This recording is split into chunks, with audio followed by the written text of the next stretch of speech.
Seeds do an ethnic cleansing.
Good evening, and welcome everybody to another edition of the Stand on Business podcast. I am your host, Boss Man. It is good to see everybody. Salute to everyone and welcome another hump day, another week. And I got my sound check, so I can hear myself. So I'm pretty sure everybody can hear me pretty clearly, but please put one in the chat if you can hear me, and please confirm that if I'm loud and clear before I continue. All right. And yes, I am good to go. Let's see who is in the foxhole with me today. All right. Hey, before I do that really quick, I want to make sure that we get the housekeeping out the way. So first of all, make sure you like, share, and subscribe on your way in. Okay. It does help with the algorithm. It does help the family for us to continue to grow. We do have content and material for you just about every day of the week. All right. You can support the network by sending a Cash App to the Black Men Unfiltered Network. Okay. The Cash App below, or you can send a super chat if you just love what is happening here, right here directly, right here in YouTube. Okay. All right. Now you can support me directly. All right. The biggest way you can do that is hopping on over to my channel. All right. Right there. All right. Hop on over there, hit the like button, hit the subscribe button. Okay. I'm trying to do things over there. I'm working on my life. I'm getting my life together. Okay. But I would like to also monetize as well and do my thing. Okay. So biggest thing you can do is go over there, like and subscribe, and hop on back over here to the foxhole. All right. On the Black Men Unfiltered Network. All right. Support the fam. All right. Support the fam and support the fam. Okay. Good to go. All right. And if you do so, feel so inclined, I also have a super chat. All right. And speaking of that, I want to give a special shout out to Mr. Bennett last week. Okay. Thank you so much. I did not recognize it or realize it. I'm not used to getting any direct donations. Okay. So I did notice it. All right. I did thank you personally, but I also want to thank you publicly as well. Okay. It's not enough to thank people. I thank people and defend people and protect people in private. It does do something to the heart and soul to do it publicly as well. So with that in mind, I want to thank you directly, sir. So appreciate you, Mr. Bennett. Okay. With that in mind, housekeeping is out of the way. It is not something you should just, brush off, but it is important to take care of. All right. So here we go. Who do we have in the foxhole with us? We have, hey, Bubs. Good to see you, sir. Salute to you. Good to see you as always. All right. Let's see. CJ Wilkins. Hey, thank you for your service as well. Salute to you, my fellow. I say devil squid. All right. I have no idea if you were on the blue side or green side. So I'm just going to say it's dope to see you as well. It's good to have fellow servicemen as well. I'm going to be talking about our trials and tribulations, okay, in this situation. Okay. But good to have you, devil squid. All right. Good to go. All right. Let's see. Hey, good to see you as well. Salute. All right. Nice to have you. Second live. I hope there'll be many, many, many more. All right. BMU, what up, my guy? Good to see you. All right. Shout out to BMU himself. the man of the hour. All right. Let's see. Hey, Harold, good to see you. All right. Shout out to you. Salute. Thank you for being here. I appreciate you. All right. We got the Instagram people. All right. Hopefully I can get the Instagram people, the TikTok people, and YouTube people. Outstanding. I'm fucking elated. All right. Thank you guys. Appreciate it. All right. Let's see. Hey, good to see you, sir. Tip for tabs. Good to see you. All right, more Instagram people. Absolutely, I'm good. I'm speechless. So I'm humbled that you guys are here to hear the conversation. We're gonna get through some stuff today. All right. This might be a 2-part series for part 2. All right. Given the fact, given how much information is going to be here today. All right. It's going to be some shit, but we'll see. Now, as I usually do for these parts of the series, I do like to kind of give somewhat of a recap from the week before.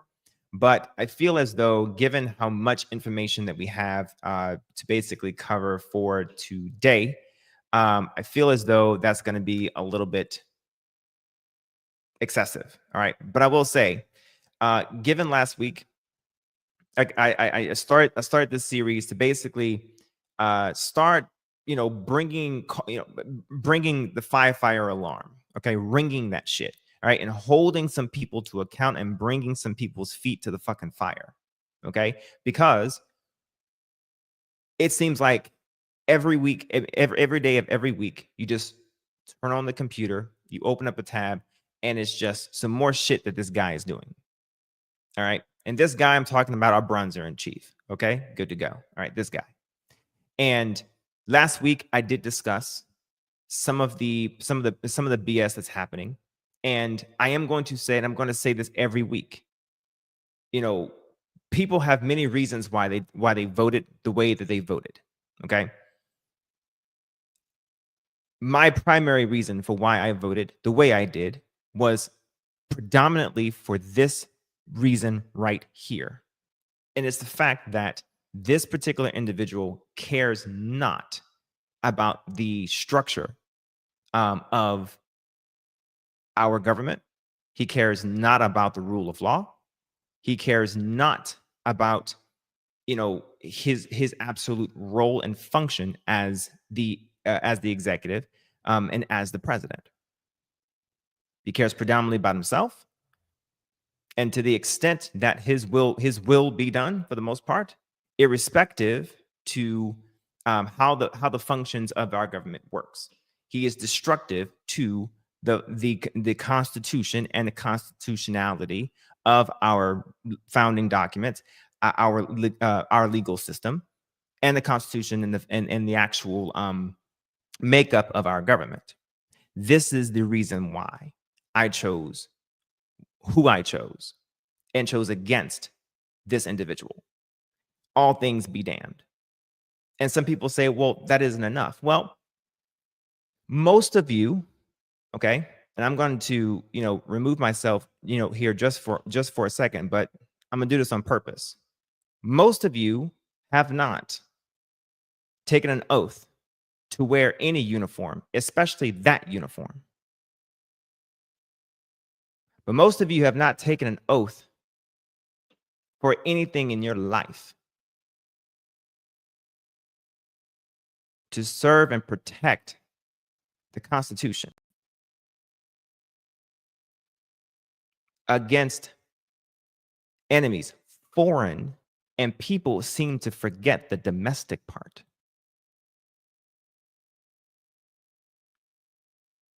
So I don't care about a lot of societal issues that really don't matter at the end of the day.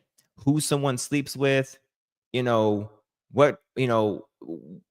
what drag queen is walking down the street today, I really don't care, because there are bigger fish to fry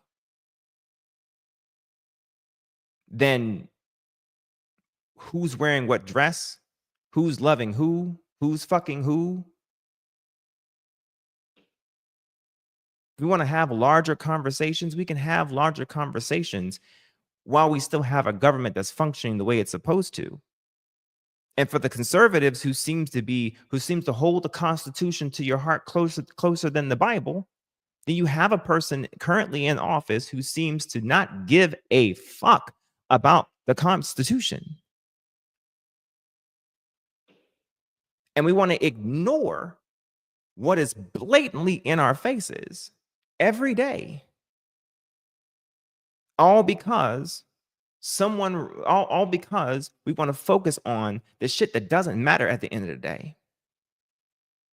So what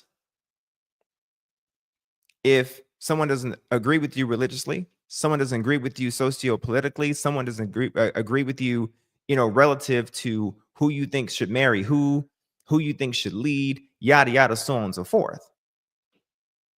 What does all of that matter if you don't have a government that functions in the way that the government is supposed to function as it relates to our type of government that we are accustomed to?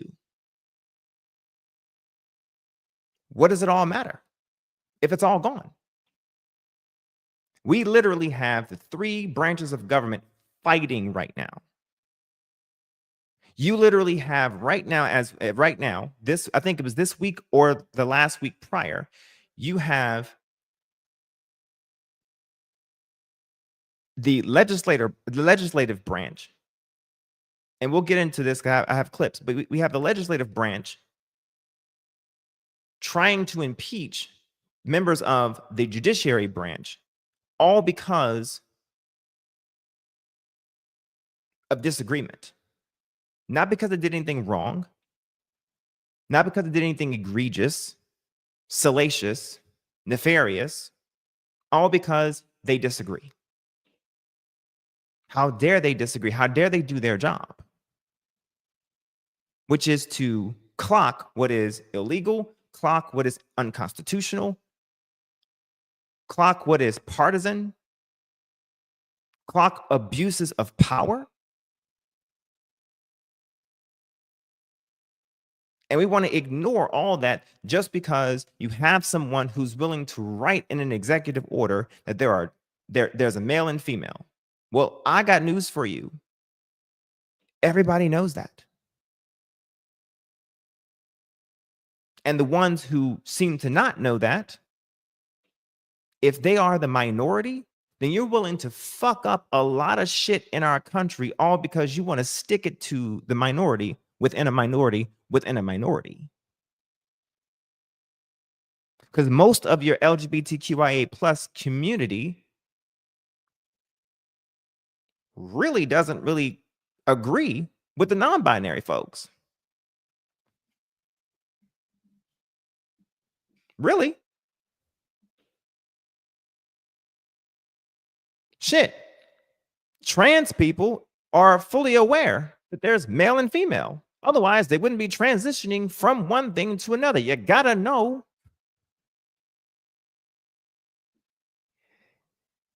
Like, really, what did the executive order really do other than state the fucking obvious? Oh, yeah, we really like that. That's really good. Yes.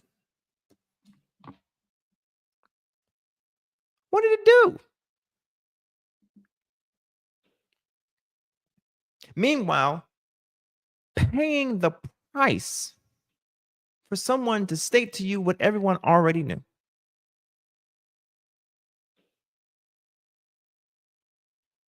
What you had concerns about, you could have worked that out with someone who was at least sensible. You want consent about someone reading to your child? Okay, there's consent. I live in a state where literally I had to sign a document about every single book that my child is reading. There's your consent. I live in a state where there's literally no sex education being taught at all in the schools at all. Fixed.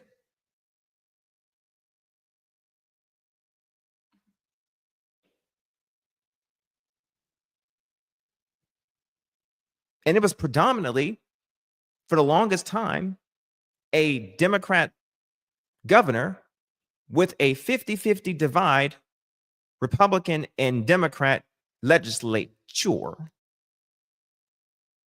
Now tell me why that could not be done at the same time while having someone who was sensible at the helm, which tells me this had nothing to do with something sensible. This had everything to do with hate. This had everything to do with bigotry. This had everything to do with racism. This had everything to do with the fact that you just couldn't vote for a woman.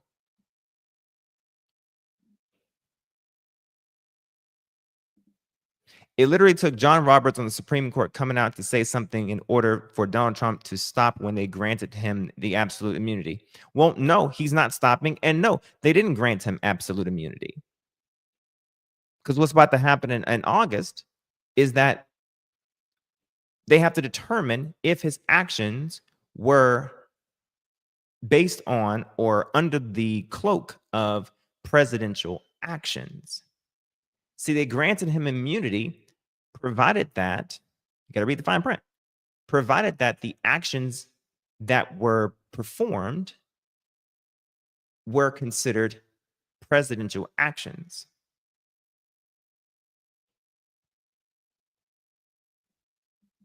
So technically, they bowed out of the case. If they granted him absolute immunity, they would have just said he has absolute immunity. But what they did is they basically said only presidential actions are where a president has immunity. But DC Circuit Court, it is up to you to determine if the actions that Jack Smith are, have accused him of, is up to you to determine if those are presidential actions or not. And that's why Bronzer in Chief did not want the evidence to actually come to light, because he knows that that evidence is actually damning.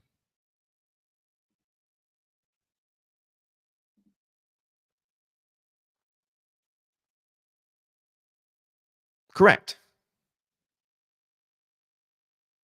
Authoritarian within a kleptocracy mixed in with a little theocracy and an oligarchy has no need for a Supreme Court and also has no need for a legislature. Oh, yes, I'm going to clock it. Yeah, with the nails too. Yep, I'm going to clock that. Yep. Oop, absolutely. And to the voters who voted for him, how are those eggs looking for you? Mighty high. Mighty high. I'm a fashion girl, and I know that the fashion industry is going to be majorly impacted by these tariffs that he just imposed. What's interesting is that the government is actually being affected by tariffs. When the government has to start paying additional prices for the things that it buys, because the government is the largest business in the country, but I would argue it's the largest business in the world. So think about it. If the government if all the prices are going up and the government has to constantly buy from vendors and so on and so forth, then don't you think the government also has to pay more money for the services that it buys as well? Yes. So if it needs refrigerators, if it needs air conditioning parts, if it needs services for the vehicles that it has on its roster, or whatever the case may be, everything is going to go up based on metals, based on wood, based on parts, or whatever the case may be. These things are going to cause prices to go up because of tariffs as well. So it's actually causing harm against itself. Dummy. People didn't understand that it's not the other countries that's paying for it. Paying for it, we the everyday consumers will be. Well, correction. Yes, they are, but we inexorably are going to be eating that cost. Yes, because the businesses are not going to say, because we had to pay the price, we're not going to eat that in our overhead and then use it as a business expense to get a tax benefit or a tax write-off. No, because they don't want to eat that overhead and then wait to the end of the year to actually get that recouped. What they're going to do is they're going to absorb the cost and then recoup it back from the actual consumers. But then what they're also going to do is do exactly what I just said, which is say, hey, we had to eat that cost, by the way, that they just got refunded from the consumer. They're going to then count it on their taxes, on their Schedule Cs and whatnot. They're going to count on their taxes as an additional expense and then get a tax benefit or a tax write-off or a tax expense, okay, in order to pay, in order to justify paying less on their taxes. So they're actually getting a benefit twice, all because they don't want to eat the overhead, the cost of doing business. It's written into the code for them to do that, so it is what it is. Meanwhile, because of that offset, they actually justify paying less in taxes. Which means, where does the government then go in order to offset taxes? They go to W4 workers, because W4 workers are guaranteed. W4 workers have a hard time itemizing and justifying not reducing what we as W4 workers have, what is called taxable income. But businesses, however, okay, EINs, however, have an ability to reduce their taxable incomes. W4s can do so as well. It's just the only mechanism we have to be able to do so is by adding on to our, what is it called, pre-tax or before tax, you know, salaries, if you will, like healthcare and 401ks and things like that.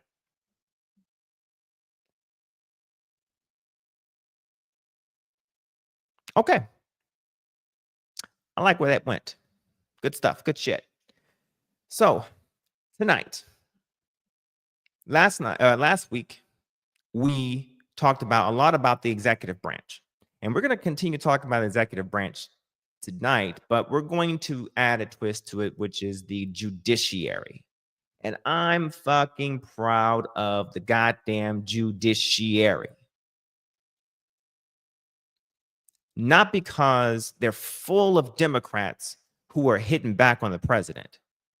And if you one of them fuckers who seem to think that the judiciary is just full of Democrats, I got news for you. It's not. It's some Republicans, is a lot of Republicans actually, who are fighting back and saying that's wrong, that's fucked up, incorrect, that's a violation of the Constitution, so on and so forth, yada yada. And if the first thing you think is that when a judge issues a preliminary injunction or issues a TRO, the first thing you think is, oh, that must be a Democrat, then you are the problem. You are the partisan problem, and you are the one who's projecting onto everybody else.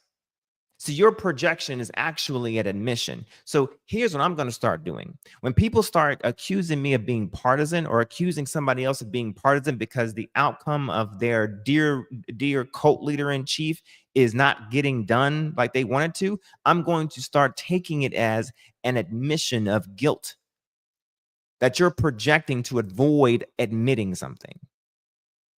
That's what I'm going to start doing. Because when Biden received 14 preliminary injunctions for his executive orders that he did, I didn't hear shit from everybody else. Ooh. No. Didn't hear shit.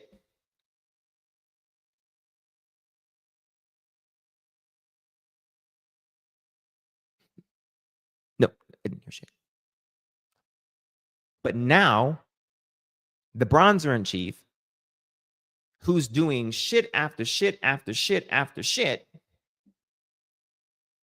is receiving injunctions from both left and right judges.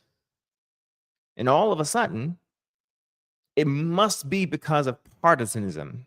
Must be, right? Well, no, the judiciary is saying, nope, we are pushing back because there's something more than politics. There's something greater than what you are postulating to be what's important. And that is the rule of law. And for a law and order president, he seems to be breaking a lot of rules, a lot of laws.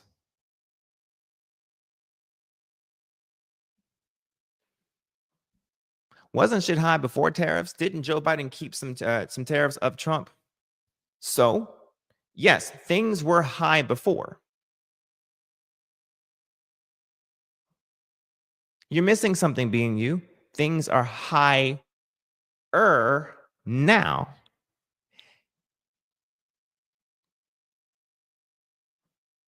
See, Trump promised things are, I'm going to lower your groceries. Your groceries are going to be so much lower. That's how I got that's how I got here. Groceries. It's an old time word, groceries. Right? So shit was high before, yes.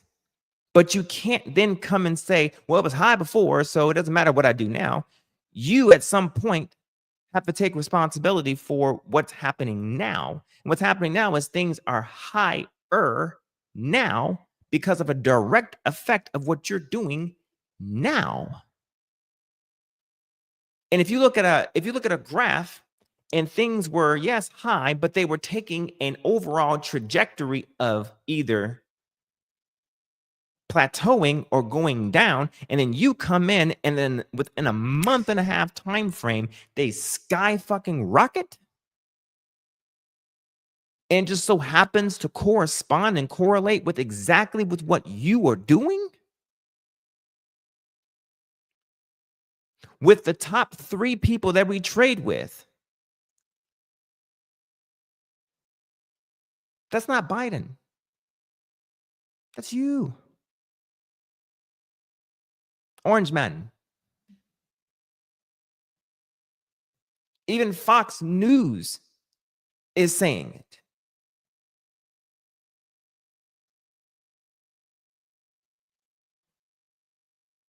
You know it's bad. You know it's bad when your top economist has to send a proxy because it's just getting too hot in the kitchen to be showing up on Fox News anymore. And you send Peter Navarro, the Green Bay sweep guy, the guy who needed a pardon himself because of what he did around January 6th himself. That criminal? Cool. Wonderful. Play Hold Me Accountable by Gary. Like, at some point, you have got to start taking accountability for your shit. And it's the same guy who then comes out and says, don't pay attention. Don't pay attention to the shit. It's okay. Things are going to be a bit tough. It's okay. It's going to be a little bit painful. You know what? Just don't look at them. Don't look at the don't look at the stocks. It's okay. Right? He comes out and he said, you know what? I actually do not care. I'm actually glad that they raised prices on vehicles. I'm actually happy about that. I don't care. As he's golfing.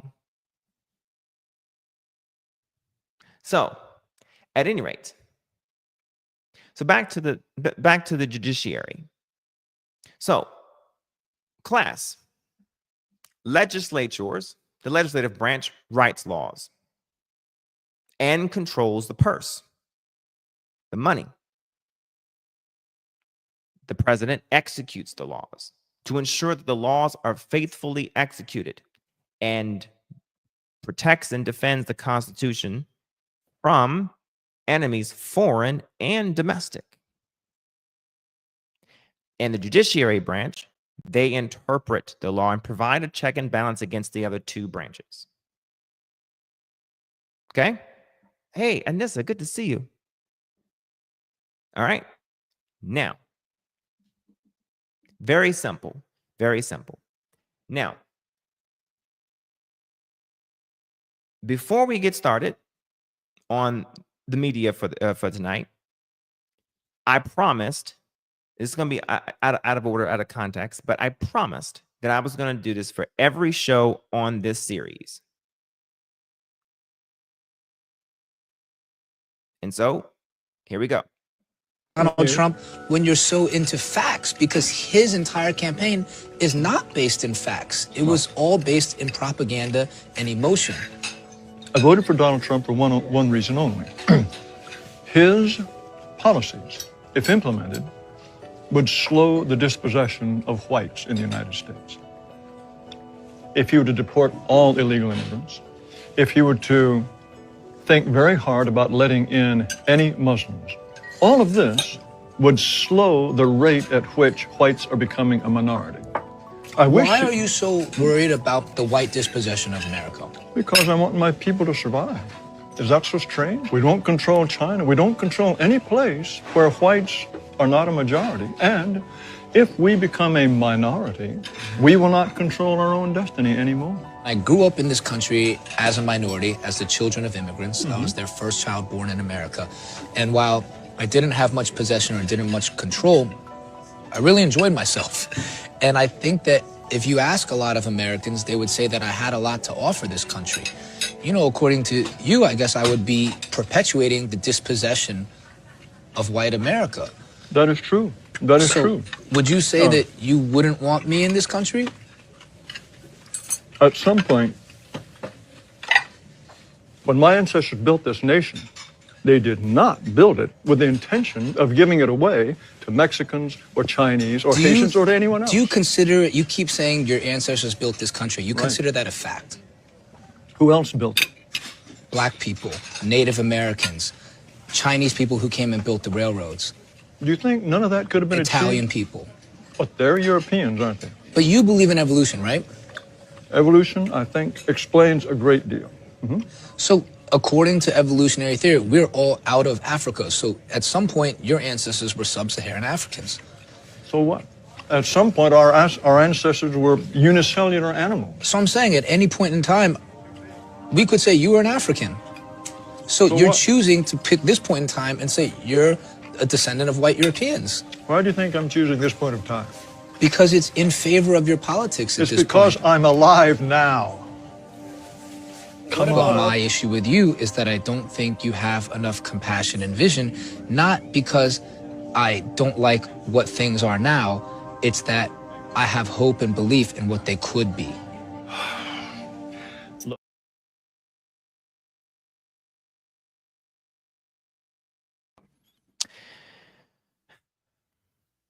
All right. So I'm going to comment on that video at a certain point later on in this down the line here.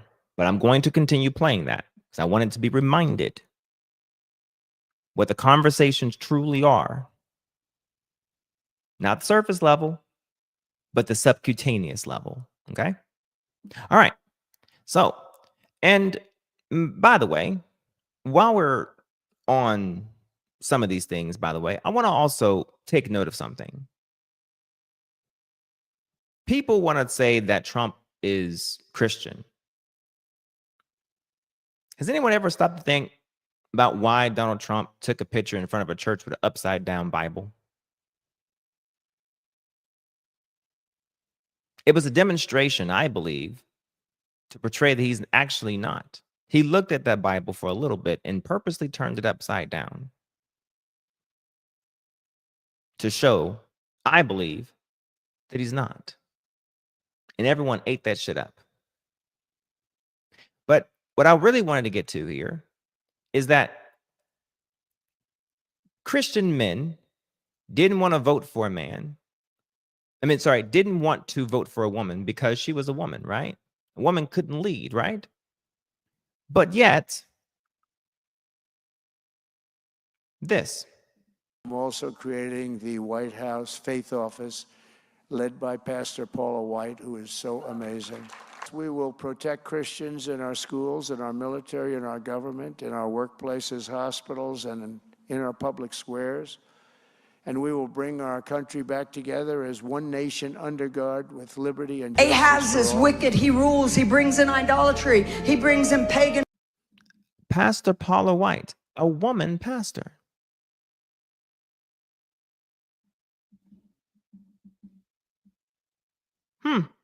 Interesting. Proceed. Like most of the kings did. And then God raises up a righteous man. This is so important, that your past does not dictate your future. You might have come out of brokenness. You might have come out of a single family home. Who am I here for? You might have come out of wickedness, but it cannot dictate your future. God is changing your lineage right now. In the name of Jesus, you might have come out of poverty. Come on, if you need a shift, jump up on your feet right now. Turn around. God just turned it around. You're prophetically moving. Tonight's a night of releasing the prophetic. It's breaking off you right now in Jesus' mighty name. I don't know who I'm here for, but God sent me to deal with you prophetically in Jesus' name. Hey! Strike and strike and strike and strike and strike and strike and strike and strike and strike and strike until you have victory. For every enemy that is aligned against you, let there be that we would strike the ground, for you will give us victory, God. I hear a sound of abundance of rain. I hear a sound of victory. I hear a sound of shouting and singing. I hear a sound of victory. I hear a sound of an abundance of rain. I hear a sound of victory. I hear a sound of an abundance of rain. I hear a sound of victory. The Lord says it is done. The Lord says it is done. The Lord says it is done. For I hear victory, victory, victory, victory in the corridors of heaven. In the corridors of heaven, victory, victory, victory, victory, victory, victory, victory. For angels are being released right now. Angels are being dispatched right now. Hamanda aka ata raka teda baka sanda ata ambo osa kata rite eke banda ata rike didi ashata. For angels have even been dispatched from Africa right now. Africa right now. Africa right now. From Africa right now. They're coming here. They're coming here. In the name of Jesus. From South America. They're coming here. They're coming here. They're coming here. They're coming here. From Africa. From South America. Angelic forces. Angelic reinforcement. Angelic reinforcement. Angelic reinforcement. Pika hata anda ata. Ora bata rata anda eke eke manda rasata. For I hear the sound of victory. I hear the sound of victory. I hear the sound of victory. I hear the sound of victory. I hear the sound of victory. I hear the sound of victory. I hear the sound of victory. I hear the sound of victory. I hear the sound of victory.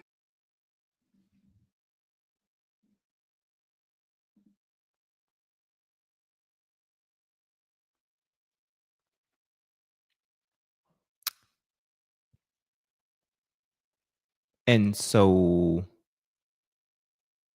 the men, Christian, couldn't vote for a woman but the man who's Christian values, supporting that.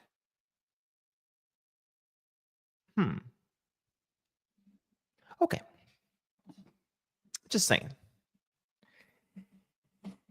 He's showing you in your face, all up in your face.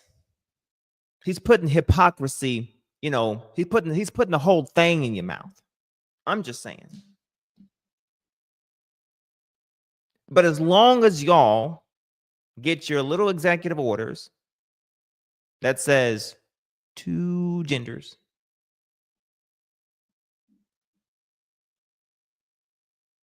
y'all are fine, right? And as long as he's seemingly getting rid of the illegal aliens, the illegal people, fine, right? Oh, well, I got news for you about the illegal people.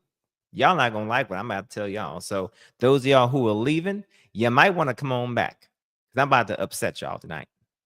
Oh, buddy, I'm about to piss y'all off tonight.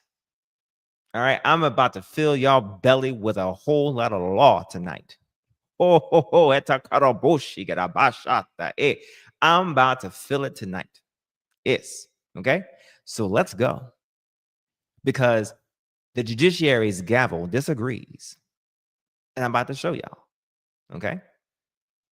So buckle your seatbelts. Here we go. And thanks to our witnesses for joining us today. So why have 34 federal judges from 11 different districts with a combined 474 years of service on the bench, judges appointed by Presidents Reagan, Bush, Clinton, Bush, Obama, and Trump, entered 57 different preliminary injunctions and temporary restraining orders against President Trump and Elon Musk's executive orders and actions, like the ones nullifying constitutional birthright citizenship, unilaterally dismantling congressionally created agencies, or impounding and diverting funds appropriated by Congress. Well, the majority says it's because these are radical judges. And they lead off, as our good Chairman Issa did, with Judge Jeb Boasberg, the chief judge of the District Court of the District of Columbia, who enjoined the mass roundup and deportation of immigrants to an infamous El Salvadoran prison in peacetime without any due process at all, allegedly under the Alien Enemies Act of 1798, a statute explicitly limited to wartime and military invasion. Some of our colleagues have been railing against Judge Boasberg for ordering the planes to be turned around. They say those planes were filled with terrorists. I think my good friend from Texas said, well, here's one person of many who wasn't a terrorist on that flight or a gangbanger. His name's Kilmer Garcia. He's a Marylander married to a U.S. citizen who has a 5-year-old son with autism. And he went to pick up his son, but he was picked up first by ICE. And then he was shackled and put on that airplane and shipped off to the torturers of El Salvador without ever having the benefit of those two most beautiful words in the English language, due process. He never saw a judge. Nobody ever told him what he was being charged for. Nobody ever told him that there were any charges against him. And he was sent to a mega prison run by the self-proclaimed dictator of El Salvador. And yesterday, you know what happened, Mr. Chairman? The Trump administration admitted that it had made a mistake. He was not actually a gangbanger. He was not a criminal. It was all a mistake. If there'd been due process, maybe that would have been determined, but there wasn't. But they put him on that plane in El Salvador. Well, all's well that ends well, right? No. The administration says there's nothing they can do about it now because he's no longer in U.S. custody. This guy who lives in my state, married to a U.S. citizen with citizen children, he's stuck with the dictator of El Salvador. Well, Judge Boasberg, some of our colleagues want to impeach him. Look, some of our colleagues, they've got 4 wanted signs in the Cannon House office building with the names and faces of judges on them. They want to impeach them now. They want to impeach Judge Boasberg. Some of my colleagues should be alerted to this fact. Judge Boasberg was first named to the bench by President Bush. So just really quick, and I'm going to show you guys a little bit later, but some would say, I'll play devil's advocate just for a second. Maybe some would say, well, yes, it is fucked up. And some would say, well, you know, why is it a problem for there to be an issue with, you know, removing quote unquote illegal aliens or illegal people from the country? Well, because even an illegal person deserves or is supposed to be due process.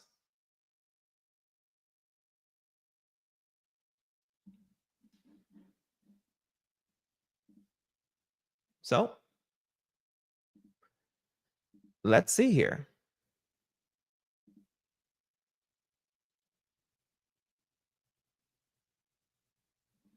Stand by.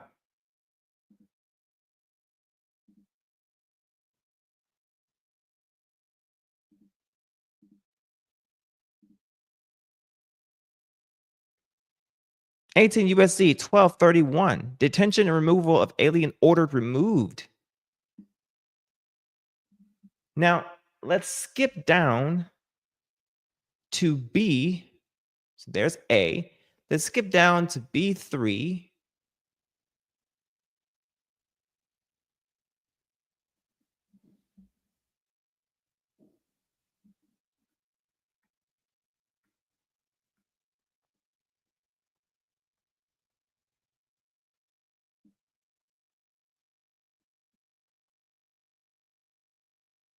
And I think it's B. Yeah. What does that say? The alien having been convicted by a final judgment of a particularly serious crime is a danger to the community of the United States.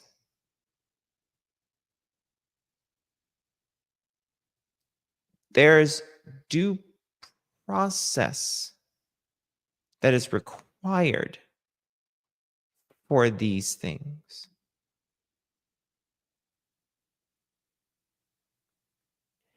Let's go to 8 USC 1158. I think that's right here. I think I have it right here. Yes. And D4.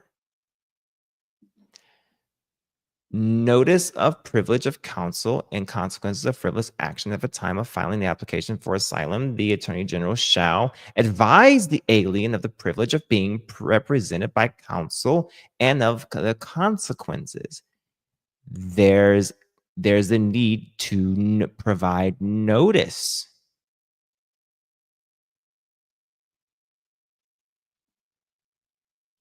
Now, granted, this is part of the asylum process, but how do you know if the alien is an asylee or not? If there's no process.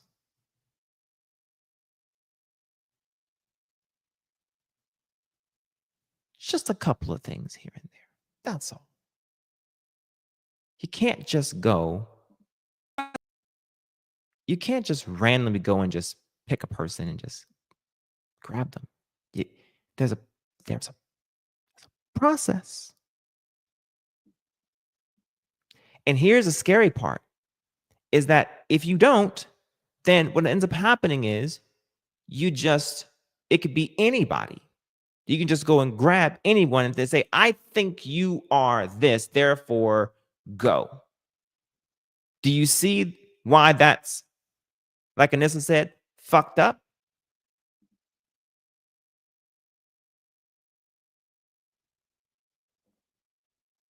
There's due process for everything. And as the president, who's supposed to be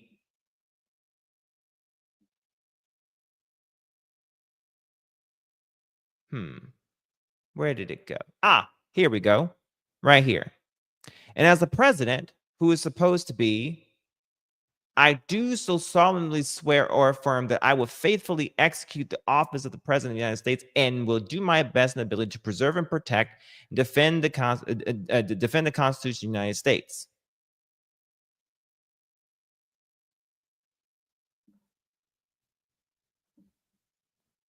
You have a duty. And you also have a duty to ensure that the laws are faithfully executed.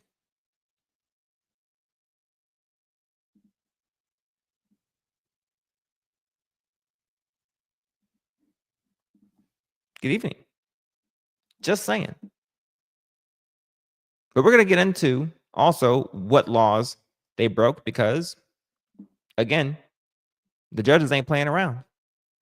Roommate at Yale, known illegal judge, but they want to impeach him because he stood up for the rule of law.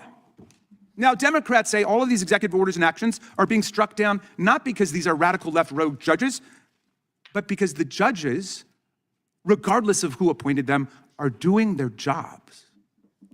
If the number of decisions striking down Trump illegality is unprecedented today, it's only because the sheer number of illegal acts committed in the first 100 days is unprecedented. America's never seen anything like it before in our entire history. Trump and Musk have been systematically violating the Constitution and breaking the law to trample the rights of the people and steal our data, fire excellent federal workers en masse, and dismantle congressionally created government agencies and programs, from the VA and Medicaid to NOAA, NIH, and Social Security, which Elon Musk called, quote, the biggest Ponzi scheme of all time.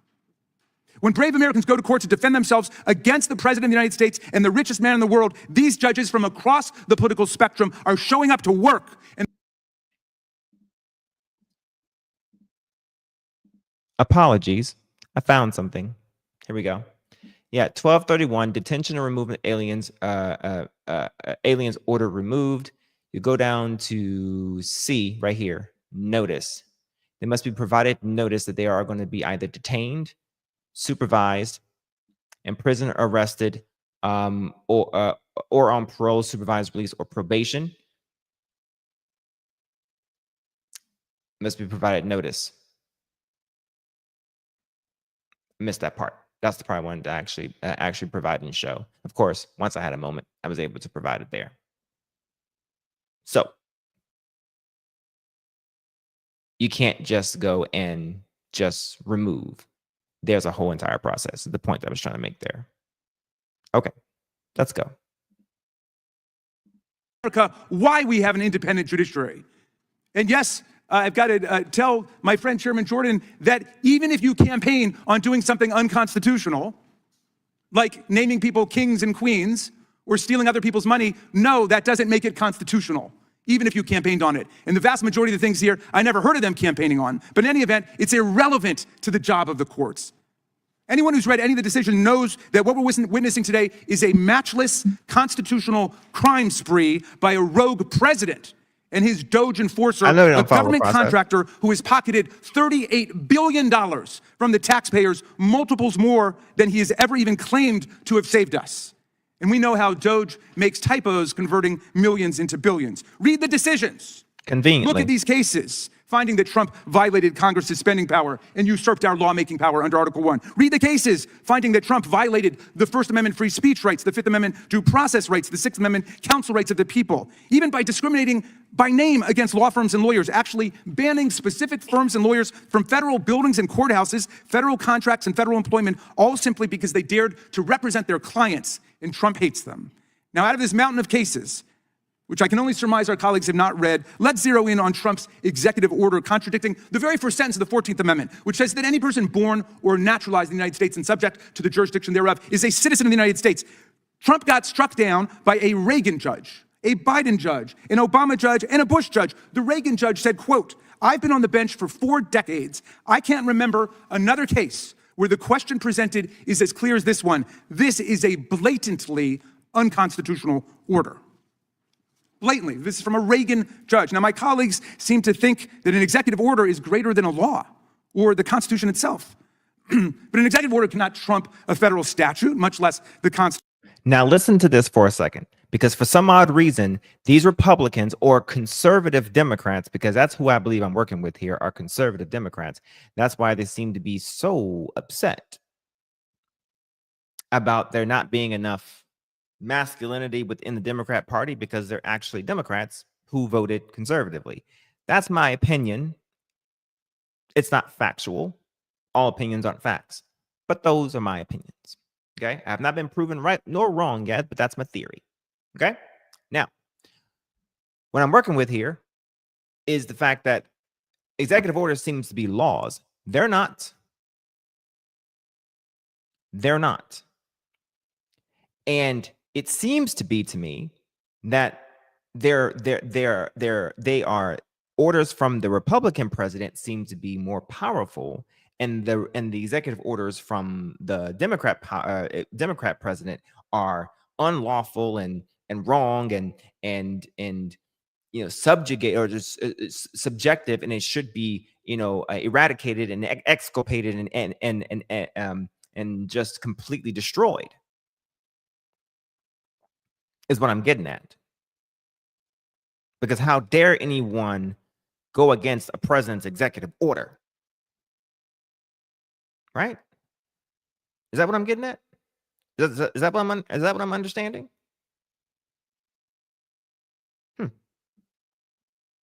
Pay close attention to what an actual executive order actually is from a constitutional scholar, professor. Because I believe I said the same damn thing, and I'm nowhere near as collegiate and scholarly as this gentleman is.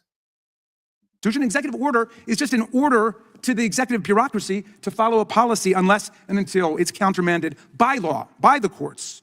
Many of our colleagues are following Trump and Musk in calling for impeachment right now. There have been only 15 federal judges impeached in all of American history, always for serious professional misconduct, like taking bribes, stealing from the court, or habitual drunkenness. Not even occasional drunkenness, habitual drunkenness on the bench. Congress has never defined a doctrinal or interpretive disagreement as a high crime and misdemeanor, much less when the judge's reasoning was airtight correct. The spreading movement to impeach and attack judges is so alarming that Chief Justice Roberts issued a rare statement last week. He said, for more than 2 centuries, it's been established that impeachment is not an appropriate response to disagreement concerning a judicial decision. The proper response, of course, is to appeal the decision. And to be fair, Chairman Issa expressed his strong disapproval of these wanted posters yesterday in the Rules Committee.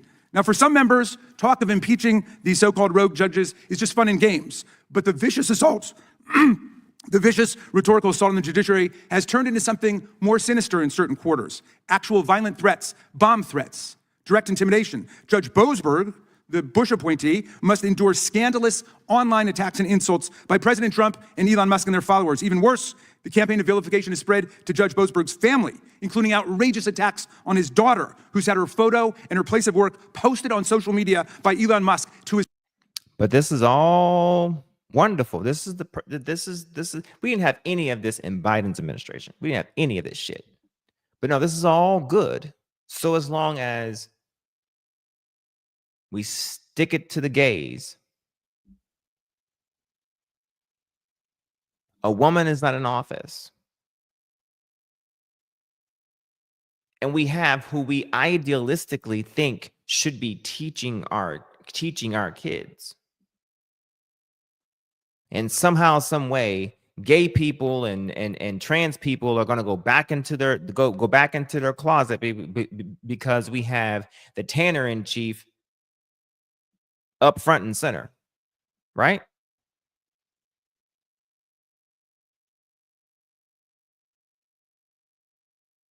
The reason why I keep bringing that up is because it seems like most people only voted because of that. Because what I keep hearing is, I just, the Democrats, I just couldn't vote for that. They allow for people to fuck who they want to fuck. They allow for a man to believe they can be a woman. We don't allow it. We just say, if that's what you believe, okay.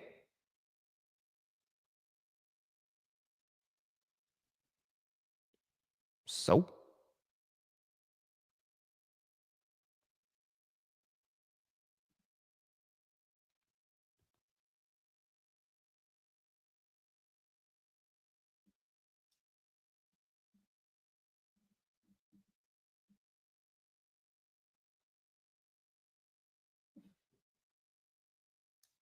Why does that bother me? Bigger fish to fry.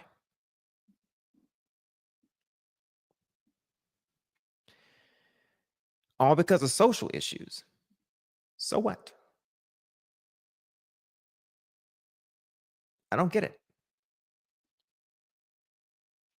Because Trump wasn't talking about all this extra shit that he was going to be doing. And deep down, like I said, y'all know some ain't right. But just go ahead, keep hugging yourself that, yeah, we stuck it to the pride community. Yeah, we did. Mm-hmm. Oh, and the other issue, yeah, they believe in abortions. Y'all are awfully concerned about who someone's fucking and what somebody's doing with their twat.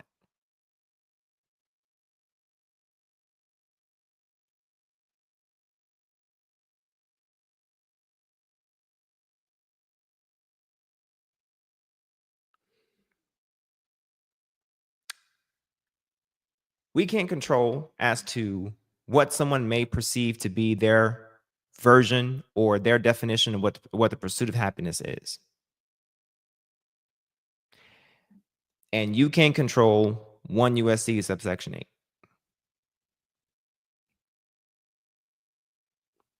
But because people tried to vote based on those two things, we have somebody in office who's basically destroying common customs and norms within the actual framework of the government. We have someone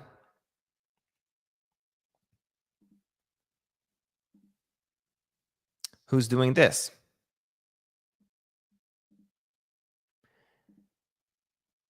Because of no due process, here's a harm that the president causes when there's no due process. First, plaintiff. He has an ongoing immigration proceeding for asylum, withholding of removal, and CAT protection that ICE is preventing him from continuing. So he's in the court system. Conservatives, I thought the issue is that aliens or immigrants weren't coming through the legal point of entry. And so when they do, you have no problems with the immigrants, right? Well, this one here did. And so the tattoos that were misperceived with that individual, well, when it came through the consular affairs, the tattoos were reviewed. When you come through customs and you come through consular affairs, by the way, they take a picture of your entire body. In case you didn't know, I can't tell you how I know that, but I know.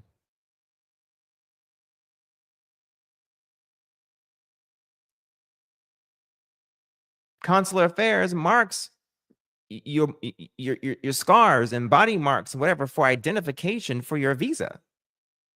Didn't you know? So if there was an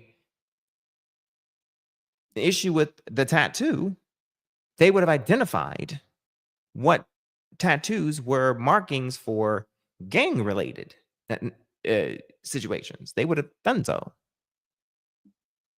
But no, what ends up happening is you have an idiot who seems to think that I know all things. I know. Nobody knows things better than me. And then they go after people who just looks different than them. You see. This guy, he has a master calendar hearing for his asylum application for March 19th. He's in the system. Thought y'all didn't have a problem with people who were in the system, right? What's the matter? Entered the United States in May 2024 and was released on his own recognizance after a credible fear interview. He was part of the asylum system. We know about these people, right? But no, someone comes in, don't know what's going on, didn't do any research, just trying to give you conservative people your red meat that you're looking for.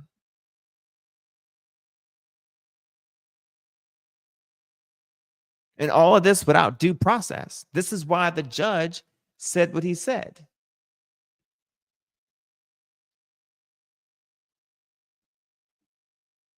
This is why he provided the TRO.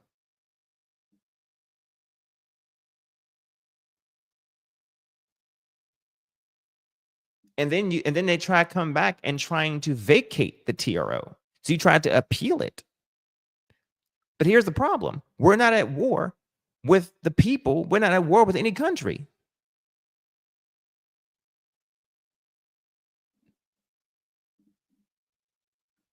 This is the reason why there's due process. The Alien Enemies Act does not authorize the removal of non-citizens from the United States absent of a declared war or a perpetrated, attempted, or threatened. This is the verbiage that President Trump used. Perpetrated, attempted, or threatened. or invasion or preparatory incursion into the United States by foreign nation or government. See 50 U.S.C. 21. That is the AEA statute.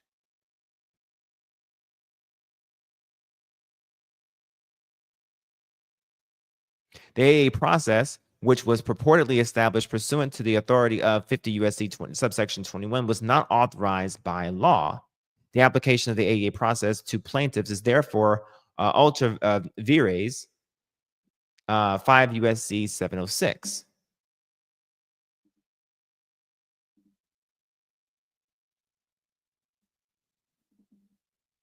And then here we go, right here.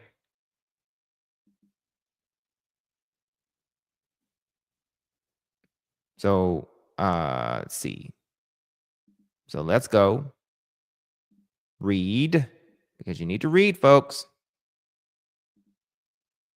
What happens? Right to review. A person suffering legal wrong because of an agency action or adversely affected or aggrieved by agency action within the meaning of a relevant statute is entitled to judicial review thereof. So if a wrongdoing was done by an agency, they have a right, they have an additional right for review and relief. Another reason why those damn planes should have been turned around. But no. What happened?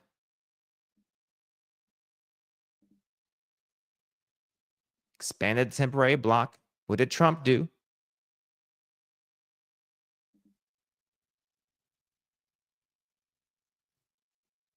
He said, fuck that judge.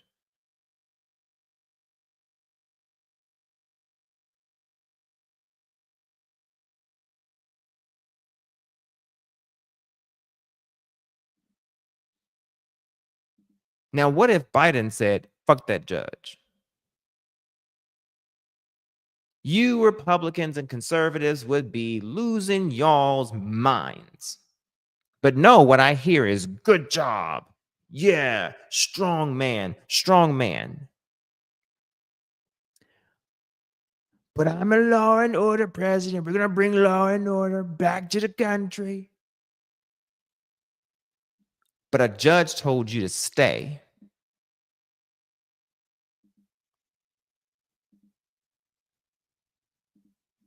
Seems like a perfect action for a criminal.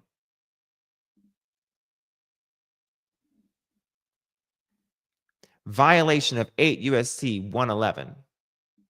Well, 1101. Violation of 8 U.S.C. 1231, withholding of removal. Violation of USC 1231, which is violation of Foreign Affairs Reform and Restructuring Act, FARA. Violation of 5 USC 706. Violation of 50 USC 22. Violation of due process under the Fifth Amendment. Violation of habeas corpus. Habeas corpus is basically the request of bringing the person to court, showing the corpus, the corporation, the actual body. Detainees have the right to file petitions for habeas corpus to challenge the legality of their detention or raise their claims related to the detention or to the basis of their removal. And they were not allowed to be able to do so. Why? Because they were rushed away out of the country because of. Oops.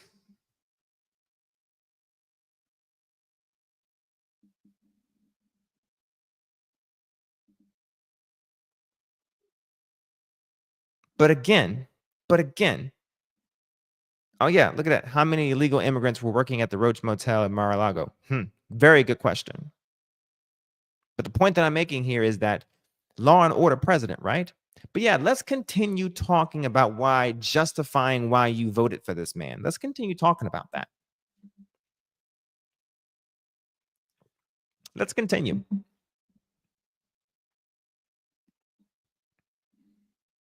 I got court case after court case after court case after court case. And another incident of how he's basically breaking this damn system.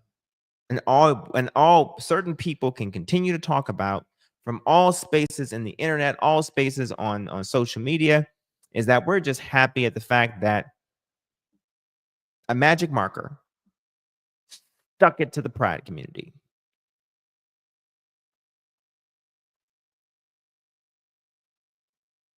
Really? That's it? Wow. That's all you got? You see how many tabs I got up of illegal shit this man is doing? Outstanding. 90 million followers. These threats follow an actual bomb threat made to the sister of Supreme Court Justice Amy Coney Barrett. And there are numerous other threats taking place today. And of course, we've seen threats and actual violence and murders take place in the past. I call on my colleagues right now to call off the campaign to impeach federal judges for doing their jobs. I call on them to demand that the Trump administration comply with all judicial orders while appealing whichever ones they want to appeal, and to demand the return of people unlawfully taken to El Salvador on that so-called plane full of gangbangers. And I especially call on them today to denounce all violent threats, doxing, online vilification, and threats against our judges. This is the Judiciary Committee of the United States House of Representatives, and we should act like it. I yield back, during Mr. President Chairman. Biden's tenure, there were 14 nationwide injunctions. Did you denounce any of them? I'm not denouncing any of these. Did you believe any of them should be reined in? I haven't looked at the details of each one of the cases. Fireworks at the Rules Committee in the House of Representatives.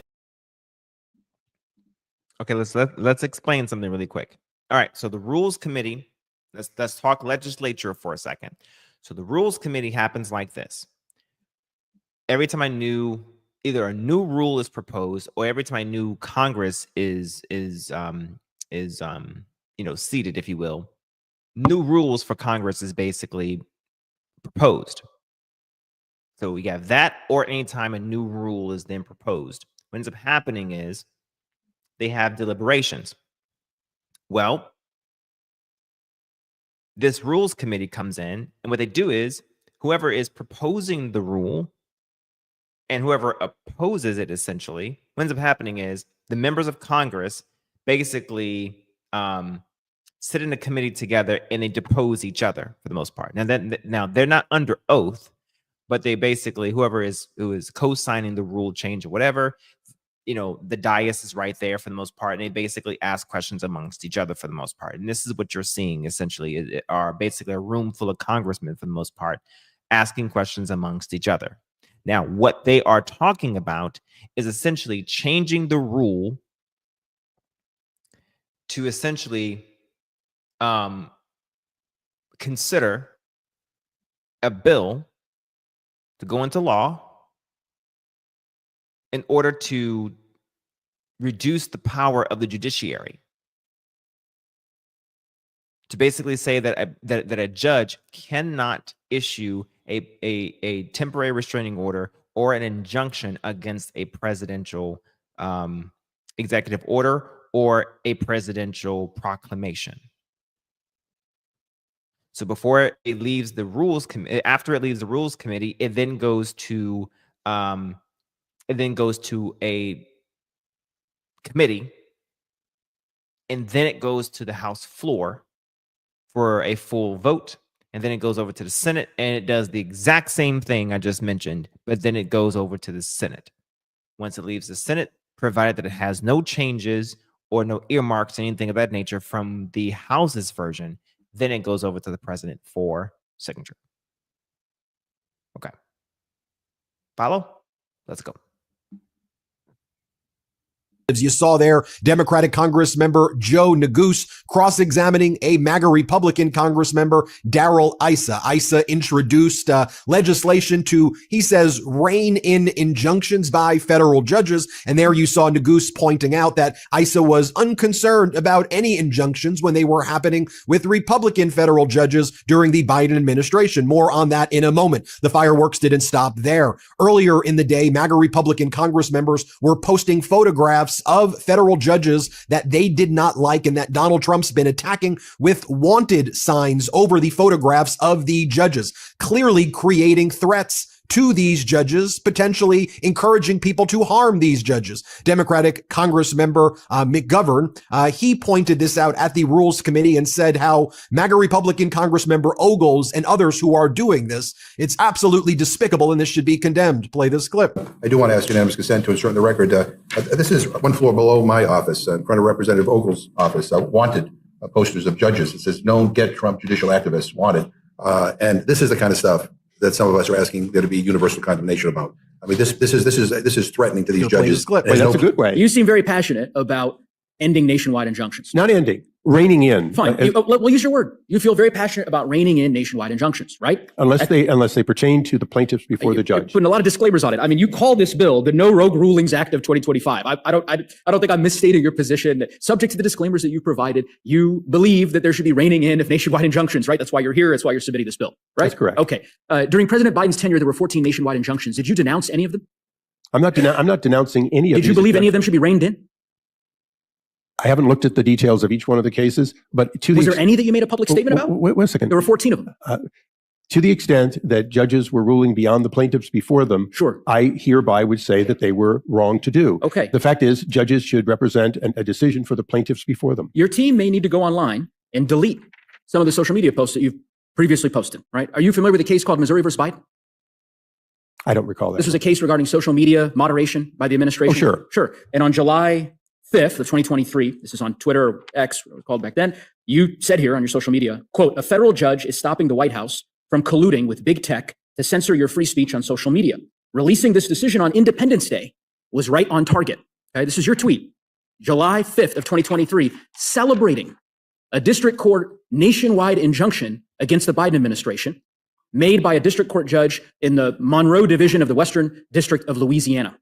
You can understand why we would be very skeptical about the motives of our colleagues bringing this bill today, because they are disappointed and frustrated with decisions that have not gone in President Trump's favor, when as recently as a year and a half ago, you and many other of our Republican colleagues were praising these nationwide injunctions, clamoring for more judges to issue nationwide injunctions. And now you've seen the light.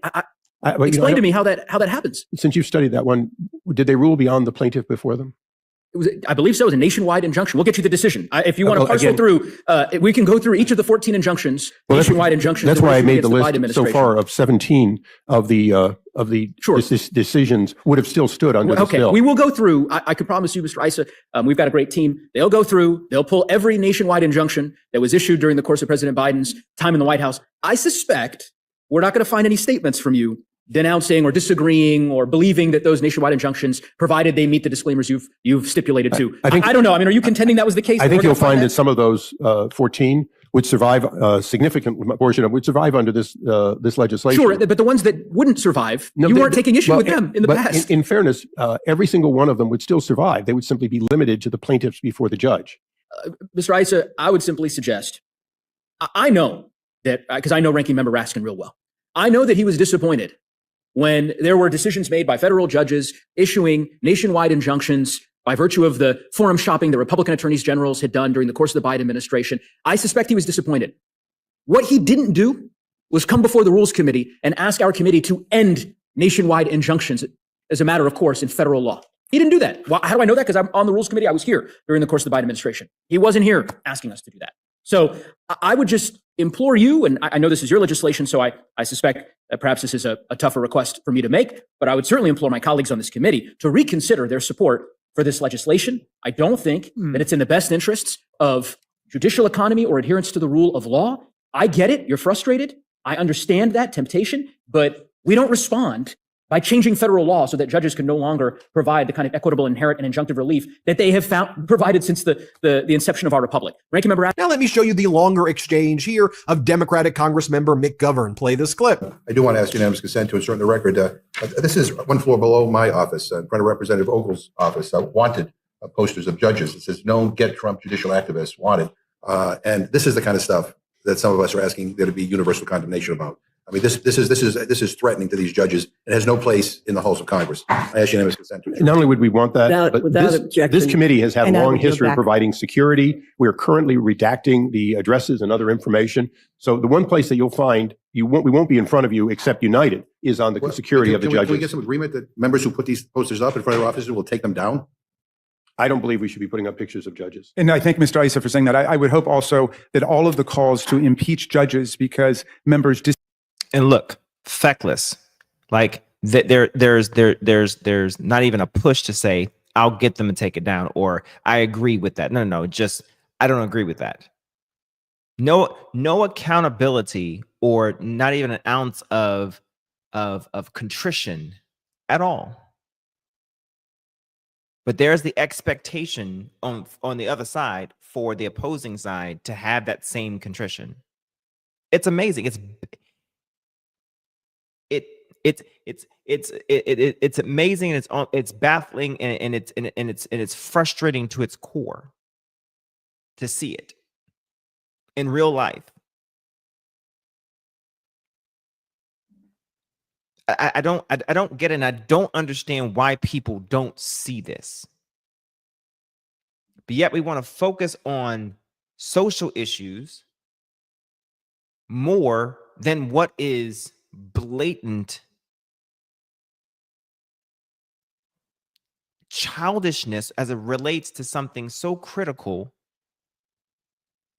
as law. As I don't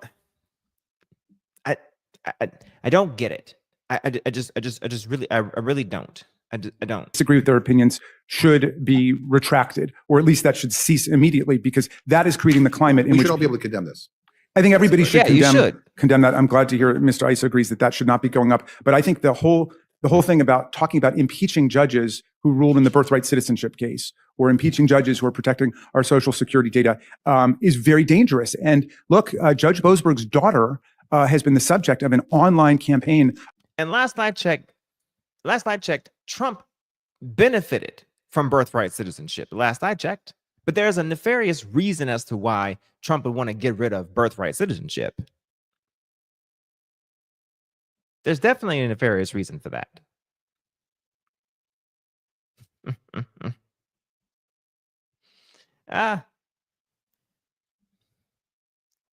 And part of that is definitely due to this concept of us versus them concept. I don't even care if you were born here. The fact is that even if you were born here, you still don't look like us. It's, yeah. Okay. If you don't see it, then I can't help you see it. I can only bring the horse to water. But yet we are concerned of the fact that a man can keep a promise. He said he was going to do this, so therefore, we trust the man who said he's going to do what he's going to do. But did you ever stop to think of why?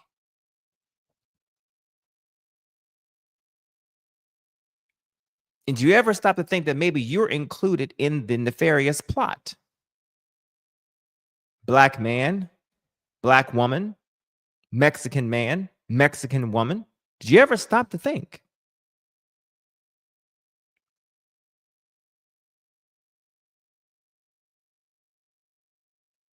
Did you ever stop to think that maybe it's a test for the bigger plot? Of vilification, intimidation, and Justice Barrett's sister got. Thank you, Mr. Raskin. Thank you very much. I want to say, but I believe for all Republicans, we do not condone any calls for violence against anyone. Anyone. We do not condone any calls for violence against anyone.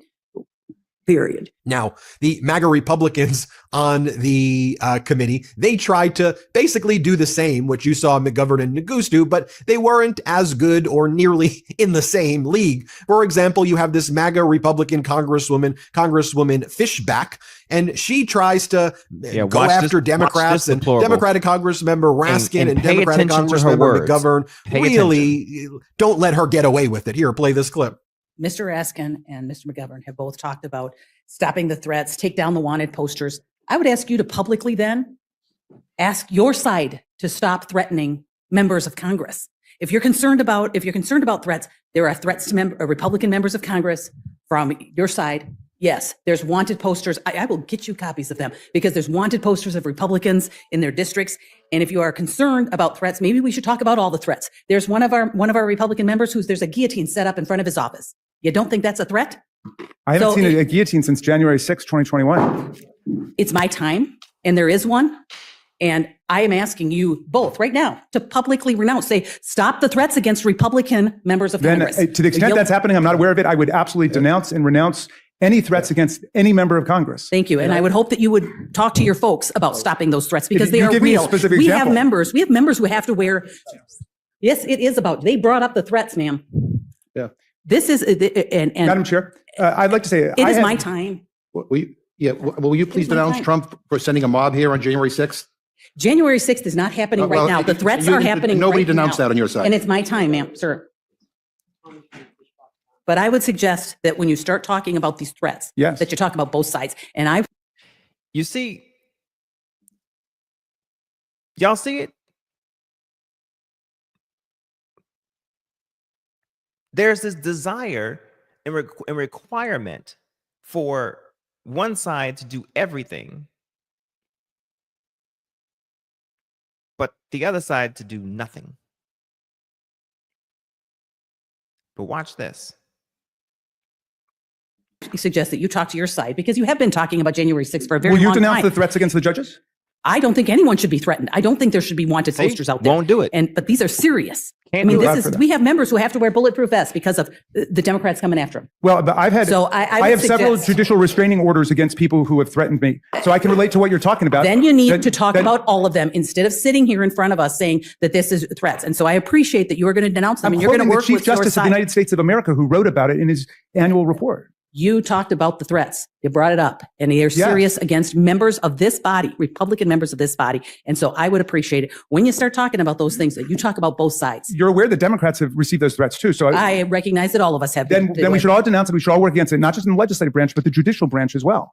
I think the threats and what has been going on to our Republican members of Congress in the last month or so. Oh, in the last what? Say it ain't so. In the last what? Now, I wonder what has happened in the past month or so. I couldn't possibly imagine what has changed in America in the past month or so. Can anyone tell me? I don't know. What has changed in America in the past month or so? Little, you got to be able to pew. Can anyone tell me?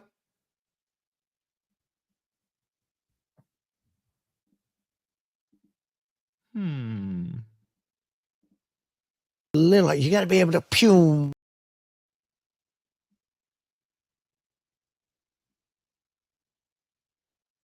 One more time. Little, you got to be able to pew. And she's saying that Republicans are even getting threats. Now, I wonder why Republicans could be being threatened too. Something like, do what we want you to do for our cult leader, or else. Ring a bell?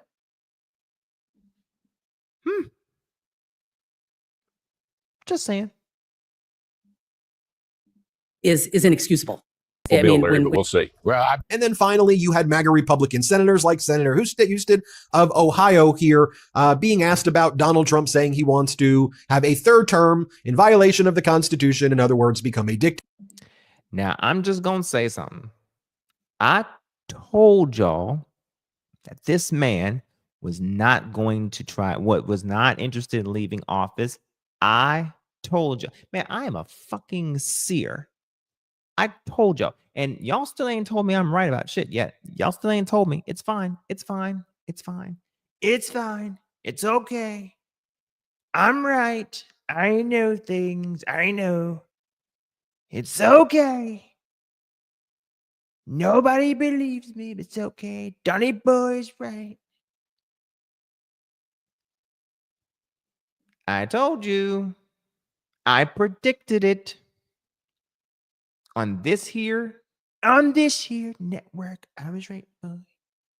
I told you. And some person, I'll be nice tonight. Some person said that in the comments that it's impossible for him to run. He's how would he run? He's already run 2 terms. How would he run the 3rd term? Said it so confidently too, with such bravado.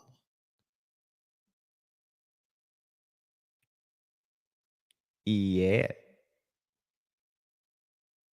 Let's go. Just watch how the MAGA Republicans try to justify this. Play this clip. They'll be my priority at the same time that we're looking at how we rationalize the spending that's gotten so out of control post-COVID. Senator, how do you feel about the president openly talking about a 3rd term in the context of either changing the Constitution itself or potentially in the context of putting forth I don't know if it'd be a straw man, but putting forth a Vance to then give him the presidency later? The president was responding to a question. He wasn't advocating for that, and we all know that we have to change the Constitution, and that would be highly unlikely. You're not going to talk about this for 3 years and 9 months, are you? We may. You might. All right, Senator Houston. Thank you. You remember? You like? I can't say the Tribe anymore for Cleveland. You like the Reds or the what is it? The Guardians. The Guardians.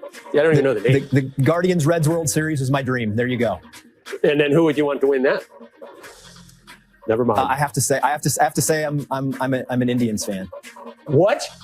Okay, well, all right. I just want to see what your reaction would be, Joe. All right, that's fine. All right. In a bombshell interview with NBC News today, Trump suggested that he would run for a 3rd term, saying there were methods for doing so and clarifying that he was not joking. Quote, "A lot of people want me to do it, but I mean, I basically tell them we have a long way to go. You know, it's very early in the administration. I'm focused on the current." When asked whether he wanted another term, the president responded, "I like working. I'm not joking," Trump said when asked to clarify, "but I'm not. It is far too early to think about it." When asked whether he's been presented with plans that allow him to seek a 3rd term, Trump said, "There are methods which you could do it." NBC News asked about a possible scenario in which Vice President J.D. Vance would run for office and then pass the role to Trump. Trump responded that that's one method, but there are others too, Trump added. Asked to share another method, Trump simply responded no. And let's be clear, this isn't a fluke statement by Trump. Steve Bannon confirmed this exact line of thinking just days ago during an interview with Chris Cuomo.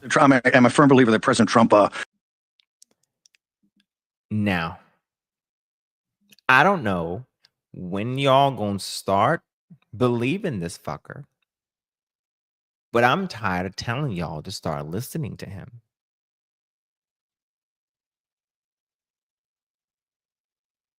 I believe a demagogue when I hear one.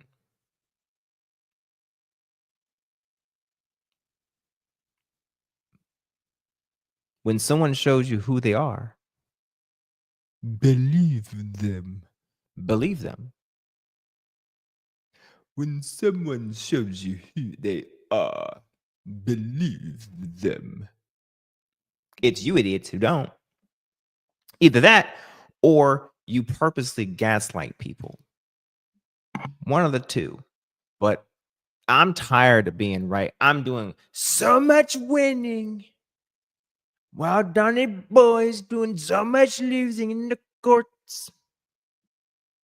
Boss man's doing so much winning. I'm winning. I may have lost against Kamala. My vote didn't win. But I'm right.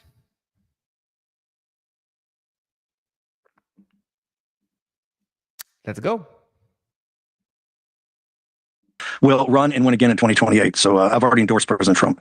A man like this comes along once every century if we're lucky. We've got him now. He's on fire, and I'm a huge supporter. Want to see him again in 2028.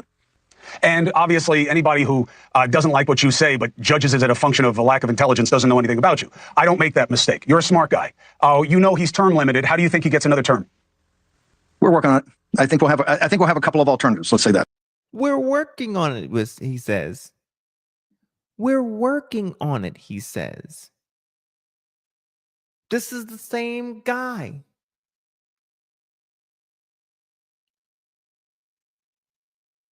Does his face not look familiar?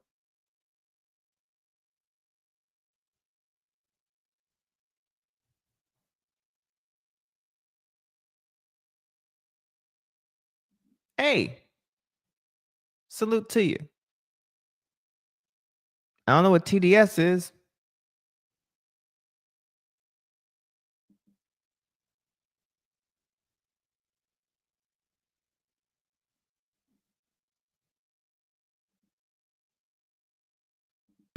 We'll see. We'll see what the definition. We'll see what the definition of term limit is. All right. Well, so you're talking about litigating this issue because I don't want people to listen to our interview and say Bannon's cooking up an insurrection. Bannon is cooking up. You know what I mean? I want people to get a straight take on where your head is. What do you suggest? Oh, you're talking about Trump derangement syndrome on steroids? Okay. Let's go then.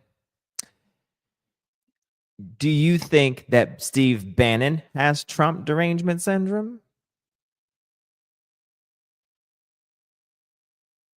Because he seems to be looking just fine. Or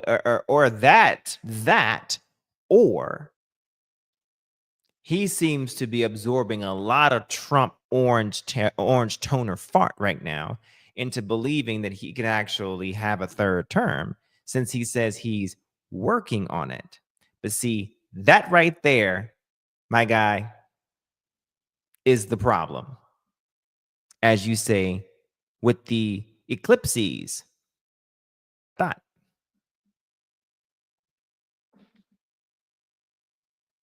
Still respect you, brother. Appreciate you coming by. But that's part of the problem. You think it is Trump derangement syndrome.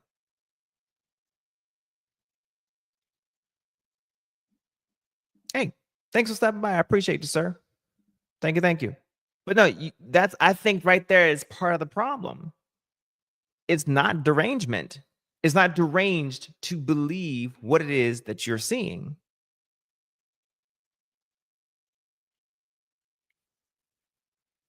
Here's why. Keep listening.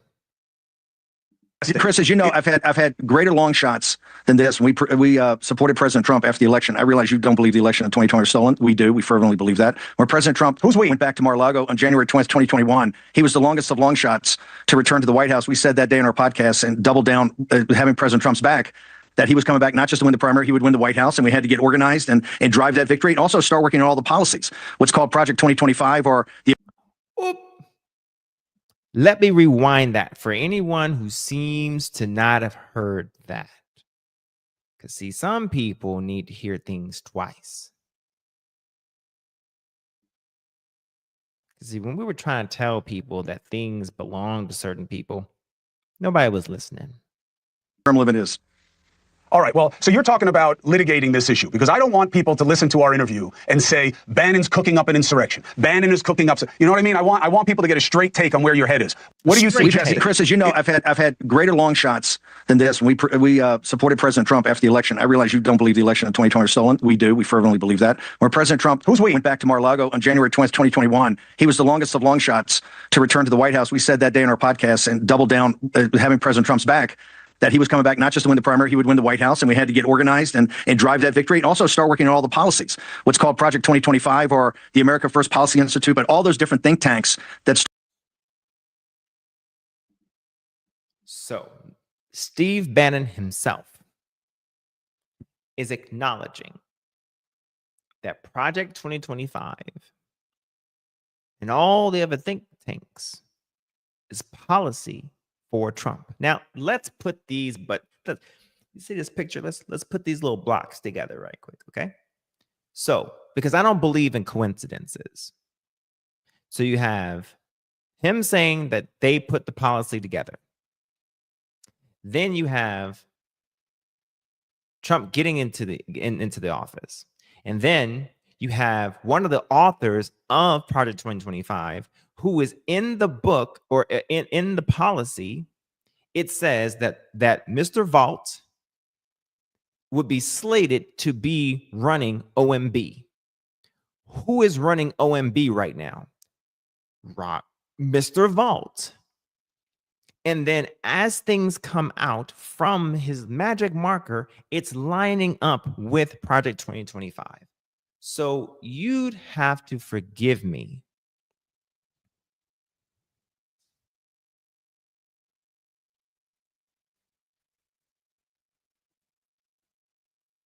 if I just believe that either something is either possible, something is going to happen, or at least It is something that they believe that they can do and want to do at the very least. The fact that they even want to do so is a problem, given the fact that legally it's not possible. You say he's not going to change the Constitution for a third term. Bannon is a blowhard and riding on the momentum of Trump. Cool. Let's go a little further. Y'all said that he was not going to end the Department of Education because it would take Congress to do so. Correct? Wrong. Y'all said that he wouldn't just come in and tamper with federal funding because that's something that Congress would have to agree on. Correct? Well, partial truth, because Congress had to be so obsequious as to permit him the ability to be able to do so in the continuing resolution in section 1103 of that continuing resolution, which means that prior to that section of the continuing resolution, he didn't have the ability to do so, which means it was unconstitutional for him to do so. So it's a partial truth. Shall I keep going, Arpain?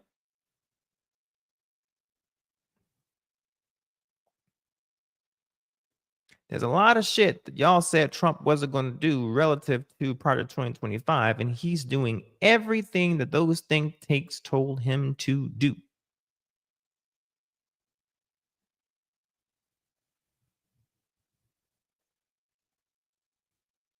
To include freezing or taking money away for those precious HBCUs that y'all love to brag about that he so preciously did.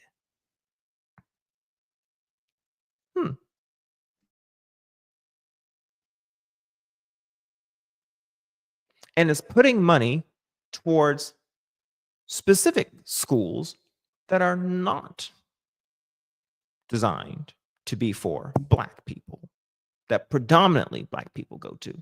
Sure, there are some Black people who go to Christian schools and private schools and so on and so forth, and maybe even schools that maybe federal children may go to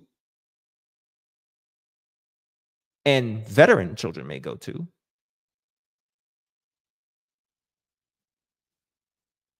But public schools, that's on the states, you see.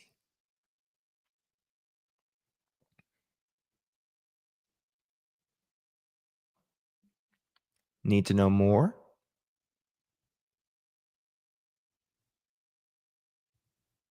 So tell me how it's Trump derangement syndrome when I just believe what I see. It's like hearing an alarm that there's a tornado coming and I just choose to sit in my house and just stay on the upper level.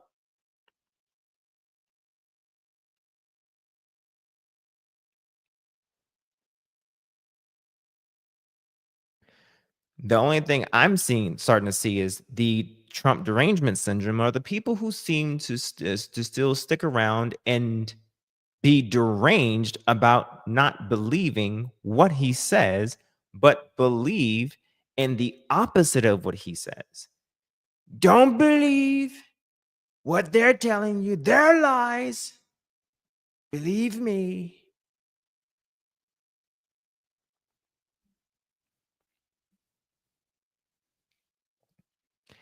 Meanwhile, judge after judge, case after case is proving to you that he is unconstitutional. He is acting anyway, and he is the opposite of law and order. He is lawless and orderless. Now, sure, he's not losing all of his cases. He's winning some, sure. Sure, there are levels to this. Absolutely. If you mean by there are levels to his fecklessness, yes, there is.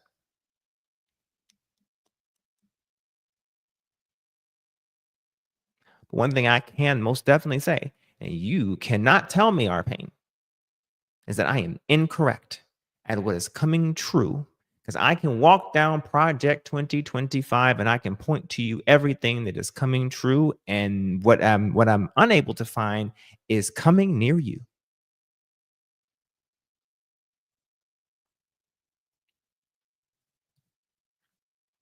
Like, for instance,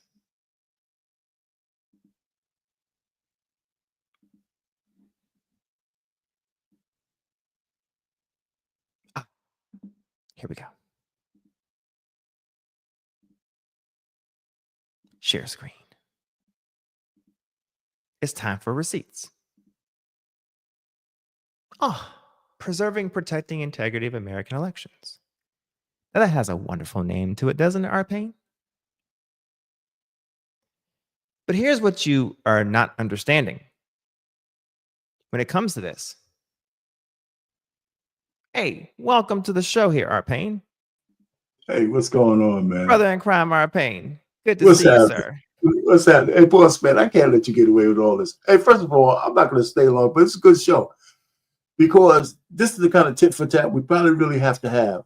But all of this shit is not unique. When people call the judges trying to stop Trump, some of his executive orders, some things make more sense than others.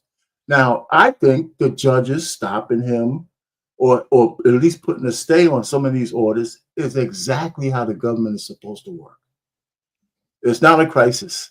It's exactly how, but they overreach when a local district judge tries to make a blanket order across for the whole nation, as opposed for the item under scrutiny. And so I think the Supreme Court needs to actually step in and get these judges, these lower level courts, under advisement. Now, I know the Senate, I know the House and the Senate, right? They have the ability to limit some of the duties, limit some of the powers of the local judges, just some federal judges' power. They have, if they get the votes. If they get the votes, that's in there. So I don't know if they're going to do that or not, but I just want to, maybe what we need to do is probably have some kind of real show and shit. That you doing this thing and me coming over here, and we just go ahead and just go back and forth. Because I just think that it's a battle of ideology, and I think Trump is doing exactly what he told everybody he was going to do. And I think that makes a difference. The reason why I think that makes a difference than any other politician that I've seen in a long while, because people had a chance to vote against all of that shit. Yeah, he said all the stuff he's doing now, he said he was going to do. Now, we didn't know what it was going to look like in practice, and maybe some of the bedside manner is wrong.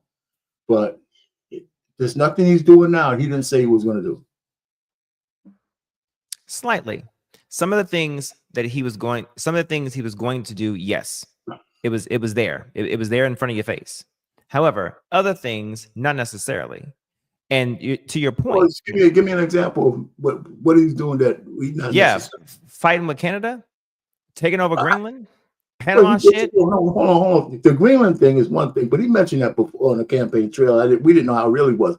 But the tariffs things, he was talking about tariffs before, on the campaign trail. Yeah, the tariffs, absolutely.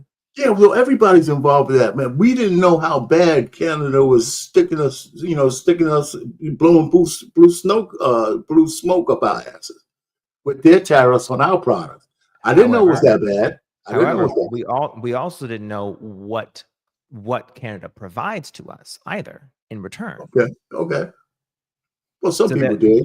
There's a partnership there, just like there's a partnership with Mexico. Yes, it was an imbalanced partnership.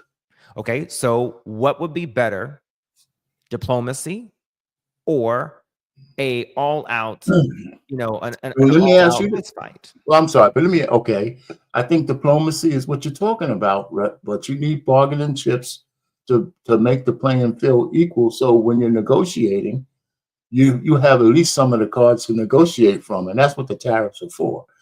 That's why he's willing that if the people say, okay, now you show me your Johnson, I'm showing you mine, Okay, now let's see how who can last longer. And that's why some of the guys already with the reciprocal tariffs, some of those countries are already saying, okay, let's get to the table and let's talk. That's what he's doing it for. Some of it is kind of like a bluff. It's not a bluff, but he's doing it. But some of the people, once they start acquiescing on all of their hard tariffs on our shit, he'll ease back on some of his. That's what he said. That's what the reciprocal tariffs are. So I will say this, and then we'll get back to judiciary stuff. When it comes to the whole tariff aspect, you are also gambling with the people's lives that are here. Yeah. Yeah. And while doing that, you're also showing how little you care about the people's lives that are here. Well, yes, that's not necessarily true. No. But you're right. Both things could be right. But man, you're right. He's gambling, but I think every president gambles a little bit because we have to trust him to be doing the right thing, and we might not see it in the beginning. But what's the end game, right? So we might pay a little bit of price, but sometimes we pay the bride price and we never get anything in return. He's saying, no, that's not. Well, no, we don't. Are you sure? Yes, we do. Yes, I do. Yes, I am. We got some wars. We got our taxpayer dollars going everywhere. We get hardly nothing in return. When's the last time we had a peace dividend? In terms of us being able to focus on internal American things and expand our horizons without death and destruction everywhere. We've been at war, in some level of war for what? 50 years, 40 years, whatever. You know what I'm saying? Come on. You do. Finish. I'm sorry, go ahead. You do realize that America doesn't enter into deals without being the person or the entity that gets the most out of it. You do realize that, right? No, I don't believe that that's true. I don't believe that we have a better deal with Israel. I think they get much more out of us than we get out of them. I believe that. I believe that wholeheartedly. But we don't have to go down that rabbit hole. I would say this. When it comes to the deals that we have with either, when it comes to, I would say most of the deals, especially with Canada, we actually get a lot more out of it than they do. And especially the deals that we make when we actually set up shop in other countries, it doesn't always look like money. It doesn't always look like something tangible. Sometimes it also looks like either control, influence.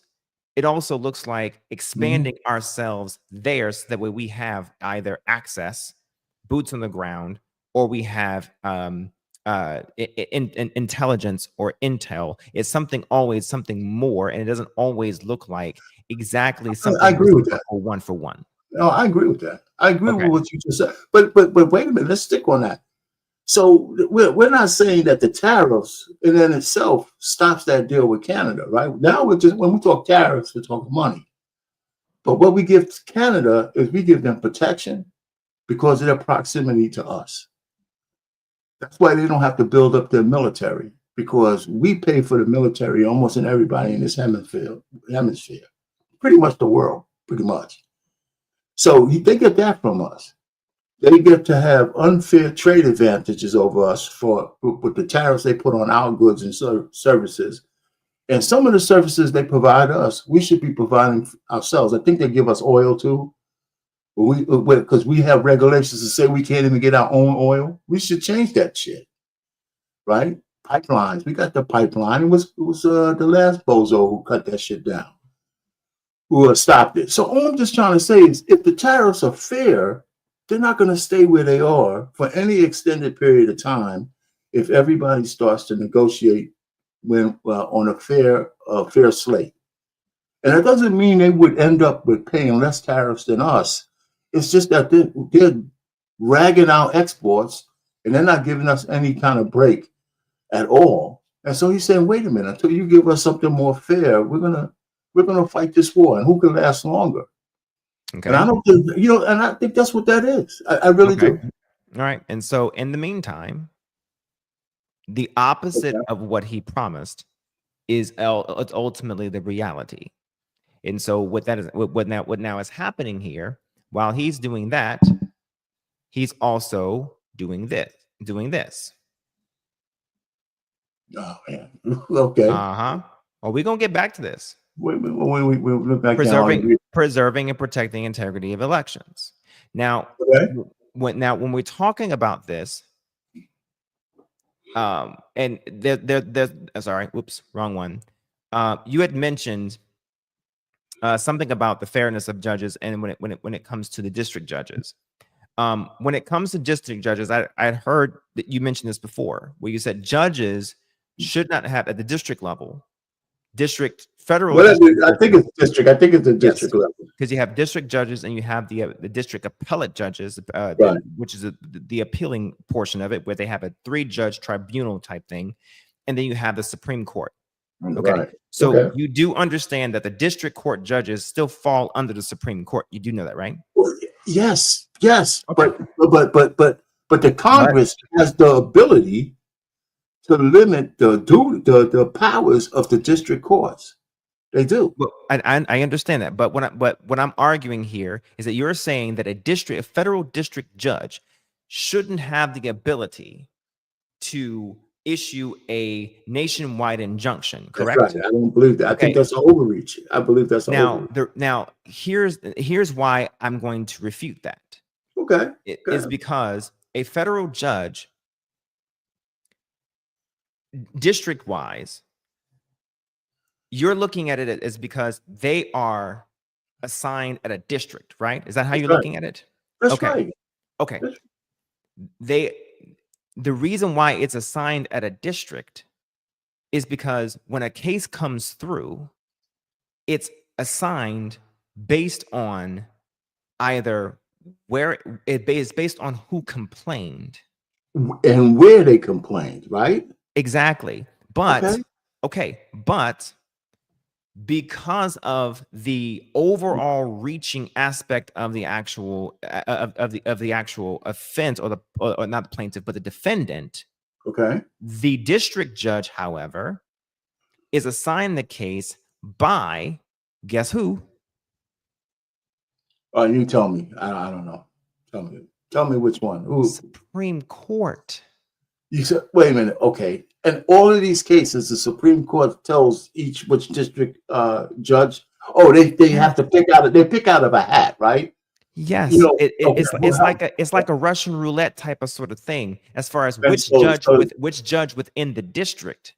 You see. And so when this judge that they hate the most gets most of the cases, you don't tell me that that's not fixed. And I don't know if the Supreme Court picks each judge. I think why wouldn't somebody from the appellate be picking those guys? Why would they ask somebody from the Supreme Court? Or is there another picking system that we don't know about? So the Supreme Court's administration is the one who's assigning, who's responsible for assigning these things relative to that. The judge doesn't have any say as to if they get the case or not. No, I hear that, but now the appellate court portion operates the same exact way when a case is brought to the appellate court by whoever is appealing the decision of the lower court. Right. And so appellate courts, right? Is that by district or not? How many? Same thing. All right, it's by district as well. So that's what I'm trying to say. Then, if to me, when I look at the 3 branches of government, the equivalent to the executive is the Supreme Court, not some asshole in a district court. I think there's an overreach for what they think they can do, and I believe, and that's why some appeals probably make sense, but some don't. That's why they're not winning all of these appeals, right? Let's do an example. Like when he tries to eliminate birthright citizenship, right? That's one thing, right? He put that executive order out there. I don't believe that you can change the interpretation of the 14th Amendment by an executive order. That's right. So that's why that executive order will get challenged, right? So even with that executive order out there, every child born in America, even after he signed that document, is still an American citizen. Okay, but he didn't change that. He didn't change that with that executive order. No, An executive order can't even change law. But what I'm trying to get at, what I'm trying to get you to come out of the framework of, is that a district court judge is not responsible over a district. The district court I hear you, judge but I is just disagree. a lower rung. No, I hear you, okay. and I disagree with that interpretation. That's why it's going to be challenged. Okay, so I even heard one of the Supreme Court, I think it was Clarence Thomas, says that he thinks some of these district courts are overreaching their boundaries with some of the things they're doing. So I'm not making this up. So then with that in mind, then what would happen here is that everything would ultimately go to the Supreme Court all the time. Because the reason why that these things are in place is because there's an order and process to things before it reaches the Supreme Court. Let me put it to you this way. Or these rogue ass judges will stop putting out bullshit and get the hell out of the way. Right? And how do you figure that it's all bullshit? Well, a lot of it is bullshit because it's just lawfare. Right? The executive has to have some. Listen, if you're going to tell me, first of all, you're going to tell the executive that he can't fire anybody. Let's pause there. Okay, I'll tell you why. I'll tell you why it's unlawful just to fire people. Okay? Well, not if you're on probationary status. Well, if you read the fine print. Yes, it is. I'll tell you why. Tell me why. Even if it is, okay, there's two reasons why probationary people cannot be fired. Okay. One is you still have to, even at an at-will situation, even if you're in an at-will state or whatever, you still have to have just cause. There is still an EEO. Yeah. Okay. There's still an EEO protection. Okay, that's one. That's one. You still have to have just cause. I don't disagree with that. Two, all of the probationary federal employees, all of them weren't reversed immediately. And the reason why all of them weren't reversed from the TRO, the reason why is because you cannot be one agency telling another agency's employees that they're fired. So OPM can't tell DOD that your agency's personnel are fired. Right, has to come down. Okay, termination has to come from the agency from which they are hired. Okay, that's the reason why it got reversed. The other ones that are still pending, okay, that is still under review based on merit. Some people are being fired though, and they ain't coming back. Okay, that's fine. I don't disagree with what you're saying. You can hire people, and the economic outlook of your business could change, and you could have hired more than you needed to hire. That's perfectly fine. Okay. That's another reason, justification. Hey, listen, we hired you, but you know what? That's correct.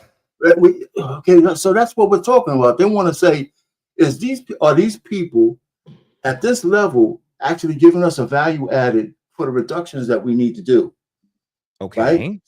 Maybe, here's the thing. Here's the one thing I would agree with everything.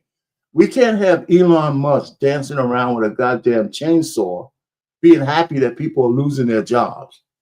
I mean, that's hubris, right? So, and some of the shit that he's getting back, even though it's not justified, is the fact that, you can't be the richest man in the world looking like you're happy that people are going on the street. So that's a lesson learned for that guy. He's a whole lot more dire now because he learned the lesson even at his level. So I'm just saying, I just think that, we don't have to get into all the details because I'm not really arguing with you. I just think the district courts have some overreach in there. And I'm not saying everything they're doing is wrong, but I know that they're doing some of it out of pure malice. Okay, well, because they didn't do all of these things against the guy who they liked, because they were doing a whole bunch of fuck shit too, and nobody stopped Biden from doing a lot of stupid stuff. They had they had injunctions against him as well. Fraction. Okay, but I need you guys to understand the reason why that there's only a fraction there and is a large portion here is because I can go down the list of documents here and show you where there. there is an issue of due process issue. There's an amendment, not amendment, but there's the issue of here. Let's just go. There's a violation of habeas corpus. There's a violation of the Fifth Amendment. There is the violation of 50 USC 22. I mean, you can go down the list of where there's a violation. So if there's there's a violation that's left up to interpretation. That's the interpretation of the law, Arpane. That's the point. That's the point. They're trying. Well, first of all, the way you're talking is like nothing. Here's what Trump does, where nobody else has done, like a Biden. He tries to test the boundaries of his power. There you go. That's right. And so when you test them, don't be mad when you fail. Yeah, but you know what? He's the only one who said he's not going to fight the courts in terms of he's not going to go against the court's rulings. He said that 100 times. So he's going to. So my thing is, I think the Supreme Court needs to speak a little bit more. And I think what Speaker Johnson is doing is putting stuff on the floor to limit some of the powers of these district judges. And I think they need to do that. Now, I don't know if it's going to pass through the Senate. I think that might pass through the House, but I don't think it will pass through the Senate. I think he has to go to both houses to do that. I don't know. I don't know if it's in order to do that. Okay. In order to do that, yes, it would have to do that, but to some degree, you're changing portions of the Constitution here to some degree. Yeah, but the Constitution says that the Congress has the ability to limit those laws. Just so they're not really changing it; they're following it. To some degree, yeah. I say to some degree because it depends on how deep. And to be fair, I have not read into the actual the section or the clauses of Article 3. So I'd have to go back and go into and read the sections or what is it? Sections or is it hang on. Section, the sections within the articles for Article 3. So to be fair. But here's what I don't understand. Okay. Is why. Just because you don't like the fact you could actually get what you need to get done in a legal way. So say, for instance, the Alien Enemies Act, the judge isn't saying that you have to release the people that you caught. What they're saying is that don't deport them yet until you've had a chance to prove that they are indeed what you say that they are. Okay, to prove to who? The judge? To prove, because they said, well, hold on now. So we're going to take process. Hold on.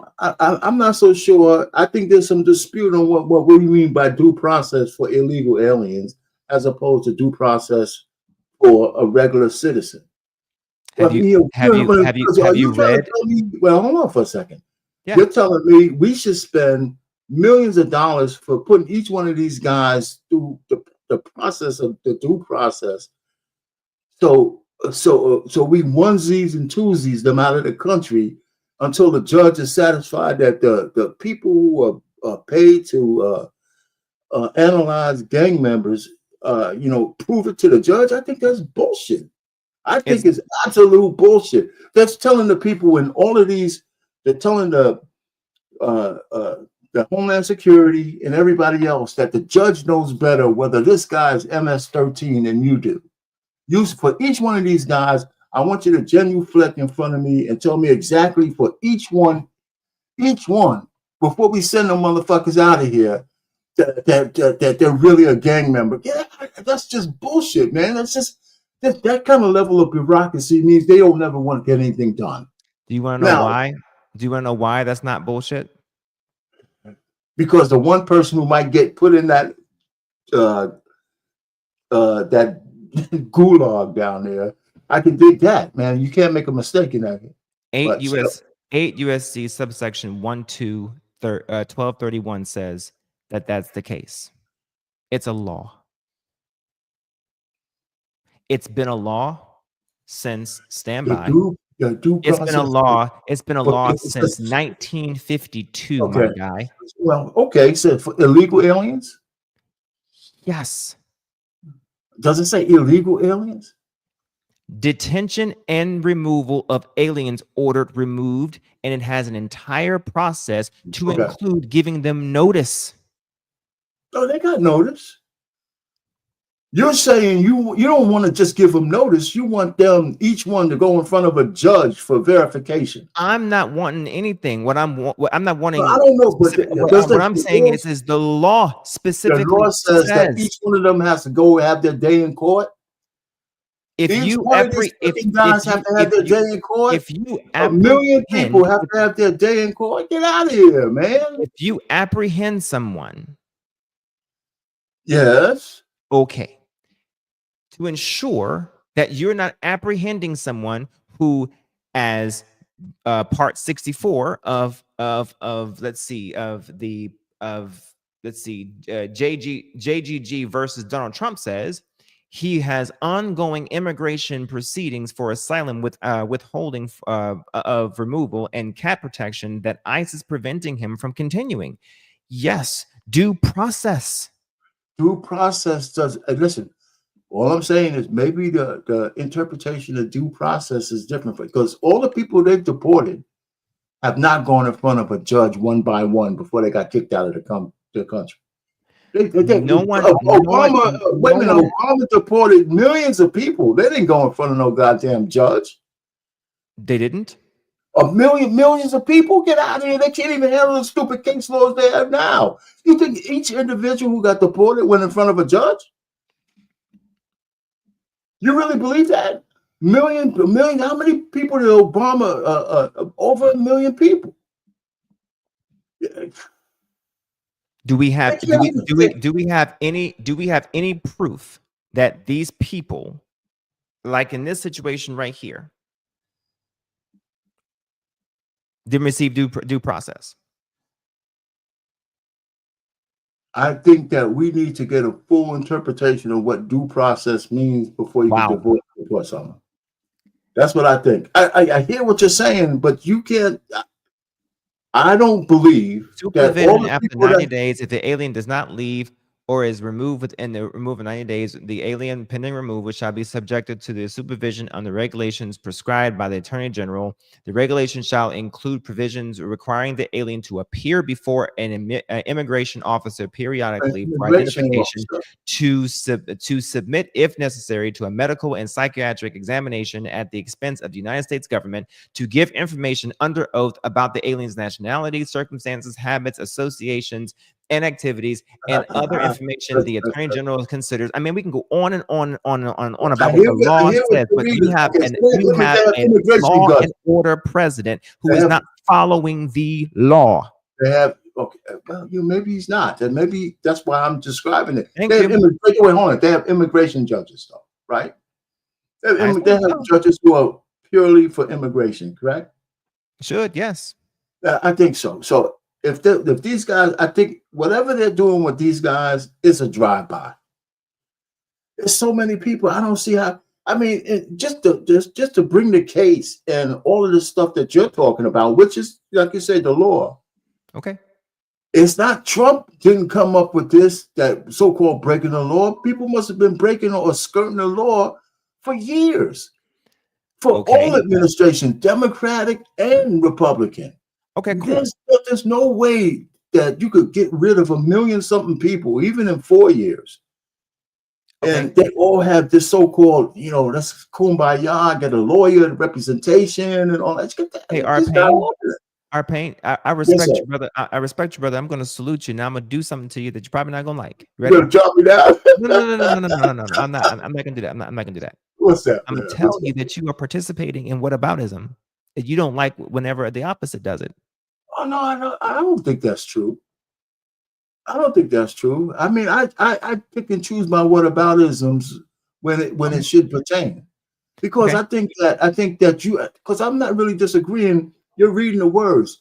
I think what you're saying about the law is true, but I'm thinking that law has been skirted for all administrations. I think it's a bipartisan skirt. Okay.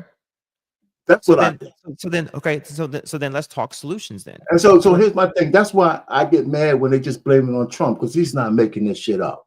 No, not at all. He didn't, I mean, he didn't invent this. I don't think he didn't invent this. No, Okay, not go at all. What I postulate is that Okay. I dislike exacerbation.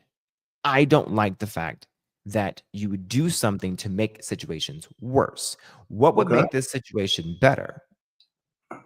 Get You know more what would make that get more of those get more of those judges to be able to process this shit. Okay. That's Maybe true. maybe even adjust this law a bit to make it more finite, more efficient. Yes, sure. Shore up the border some more. Sure. But that's Okay. not done. I ain't got a problem with that. I Okay. also don't have a problem with ensuring that the people who are here, who are undocumented, or the documents that they actually have are expired, to, yes, allow them to safely come in, report, and allow for them to either get documented, okay, registered, so on and so forth. Okay, so they can continue paying them taxes, that $22 billion that they invest into Social Security in 2022. Absolutely, we need that money. Okay, or they can go if they don't comply within a certain period of time. Do you see what I'm saying? I'm okay with that. Listen, here's the thing. You know what would make this better?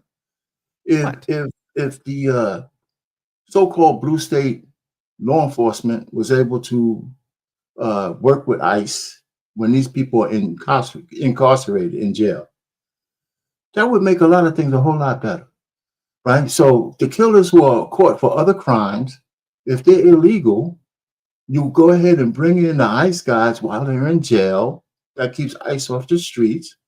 These guys have somewhat been adjudicated as real criminals at some level. And this makes the process a whole lot more efficient because we at least know they've committed a crime, right? And if they're not legal, then, we have all the evidence we need that they could be deported. Now, should they go to El Salvador? I think that has to be only for the worst of the worst. But there's so many other ways. Just to El Salvador or back to their native. Well, if they just get deported to their own country, then I don't know if they're going to go to jail or not. But if you're going to lock somebody up in El Salvador, that shit's got to be, you can't. That's almost like the death penalty.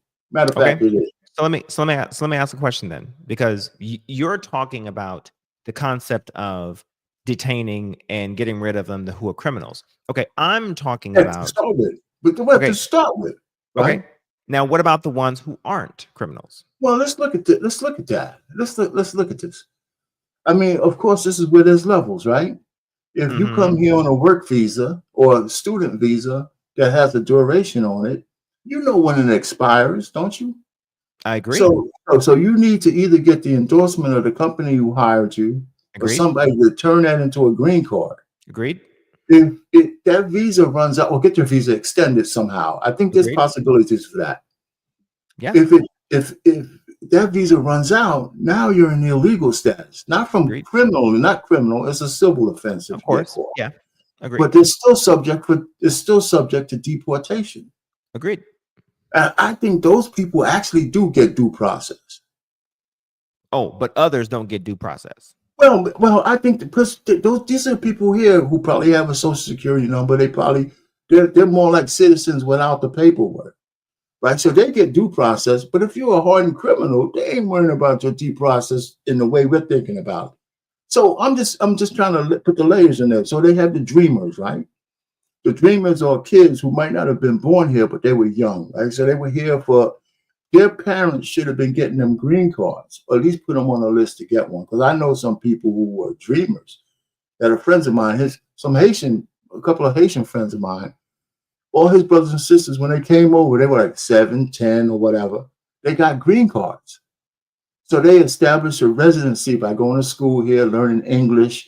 And when it was time for them to actually become citizens, it was really just paperwork because they had all the prerequisites out the way. They were assimilated, right? So so we have to find a way to either open that pipeline so we can get more the people that we want who are paying taxes, who are law-abiding citizens, who establish families to become citizens. That thing needs to be fixed, as opposed to just thinking we should deport them. However, life being such it is, if you're a person who is a good person, but you're hanging out with you have the cousin who's a gang member, and he's here illegally. If they come to the house and you're there, right, with the gang member, you're gonna get picked up. You might not go to El Salvador, but you're gonna get picked up because you're gonna get caught in the net. Because you're in illegal status, right? You might not be illegal criminally. Aiding and abetting. Well, you might not even be. They just might be your family member. You ain't aiding them. You're just family member. If I was in the house, my cousin's a drug addict. But guilty by association. Well, if your paperwork, no. If you're a citizen, right, and you have a person in your house who sells drugs, you don't necessarily go to jail for them, right? But the point is, if you're in illegal status, you're not guilty by association. You're still illegal, even if you're not a criminal. If you're not an American citizen and your visa is gone, or you don't have a green card, you're here illegally. We can't mince words about that. Yes, if your visa has expired, you're technically here illegally. Yes. Okay. Yeah, that's it. That's what I'm saying. Okay, we but could have strings for them. But you still deserve due process. No, I think those people do get due process. Okay, so what you're saying here is that what the law particularly here says is that due process, period. And you say that there are qualifications for due process. Even though the Geneva Convention Code specifically says requires due process and humanity to people. I'm not arguing with you. You're right. I'm saying you're right. But you and I both know that at the lower level, they're making their own personal distinction, which, like you said, is against the law or skirting the law. You know. So what about the criminals who are born on American soil? I'm not sure why right-wingers act like Latino people are the only ones committing crimes or Latinos are such a threat in society. Well, the reason being, to be fair and a little bit objective here, is because there's a difference to a degree between people who are naturalized by birth and those who are naturalized by way of association or by documentation. Right. It's a big difference. To a degree. And the only reason why I say that is because until you are naturalized, there is a distinction to some degree. Apparently, when it comes to that. Now, when it comes to criminals in general, it really doesn't matter. Criminals are criminals. There really is no distinction. Yeah, and the Latino. Okay, go ahead. I'm sorry. But however, when it comes to this, it almost seems as though people seem to think that due process is only afforded, or certain types of due processes are only afforded to people who are outright Americans as opposed to people who are not. I think that's pretty much the summation of it, and that is what I am arguing. That is what I'm contending with, based on the black and white of the law. Essentially, that's what I'm arguing. Hopefully, I answered the question correctly. Yeah, but also when he says, the Latino thing, the only reason why that's is because we had the most influx from the South America. That's so that you could see. But they're not the only people getting deported. They're deporting people back to Europe and stuff like that. They just don't make the news. And that's just not as plentiful. But the other thing is, a lot of people like to say, you're breaking up families when you take if the father's not legal and you got a family and all that. Well, if the father's a drug dealer, you're breaking up families, throwing his ass in jail, even if he's an American citizen. They break up families all the time. Okay. You know what I'm saying? People who are criminals, if they have wives and families, they're not saying, well, this guy has kids, so we can't arrest him. I mean, that's crazy. They break up those families all the time, and rightfully so. Okay. Well, then let me ask you a question about this then. because you seem to have an affinity, which rightfully so. You should know about this tome that I'm getting ready to throw. I'm getting ready to throw you a curveball. Go ahead, man. I'm finished for it. All right, here we go. So you seem to have an affinity for people who follow the law, right? Oh, you mean when you say a negative affinity? Is that what you're trying to say? No, That not a negative. I said okay. you seem to have an affinity for people who follow the law, right? Yeah, in this case, the qualifier in this case would be the people who come through the legal port of entry and they receive legal migration or immigration status of some sort, some type of visa, correct? Right. They go through the process. Right. Great. Okay. What you got? What you got going on, boss man? Go ahead. Then man. help me understand this shit. Okay. What's he got to say? Trump borders are ICE will absolutely deport legal immigrants. Please, Arpain. Yeah, okay. Let's consider. Come on, Arpain. No, hold on. Just because somebody wrote some stupid headline don't mean it's fact. Okay, I fine. don't know. Did he actually say that? Here we go. And then what context was that? I can't. Here we go. I'll read it for you. Absolutely, we can. Holman told Fox Business Network Stuart Varney. Did he violate the terms of his visa? Sure. Did he violate the terms of his residency here? Committing crimes, attacking Israeli students, locking down buildings, destroying property? Absolutely. Any resident alien who commits a crime is eligible for deportation. He said, referring to pro-Palestine students' occupation of a Columbia administrative building during protests last year. And that's just one out of many, he added. Holman is an unelected official designated by Trump as border czar. Now, let me ask you a question here. Because I could understand that there are certain... Now, I know for a fact, just trust me when I tell you that I'm fully aware of the many types of visas when it comes to consular affairs. Do you understand what I'm saying? Gotcha. Okay. Now, when it comes to that, there are certain requirements to certain visas. You cannot do X. You cannot do this. So I totally understand that when it comes to certain visas, there are certain stipulations. However, when it comes to due process, you are still afforded that due process. And when it comes to the green card people, for instance, green card individuals are most definitely, they have the same rights, literally, as outright born out of the twat, red, white, and blue Americans. Okay, well, hold on though, boss man. Wait a second. I hear what you're saying, but let's really kind of peel back the onion for the visa first, right? Peel it back. But there's like you said, there's requirements and stipulations for the visa.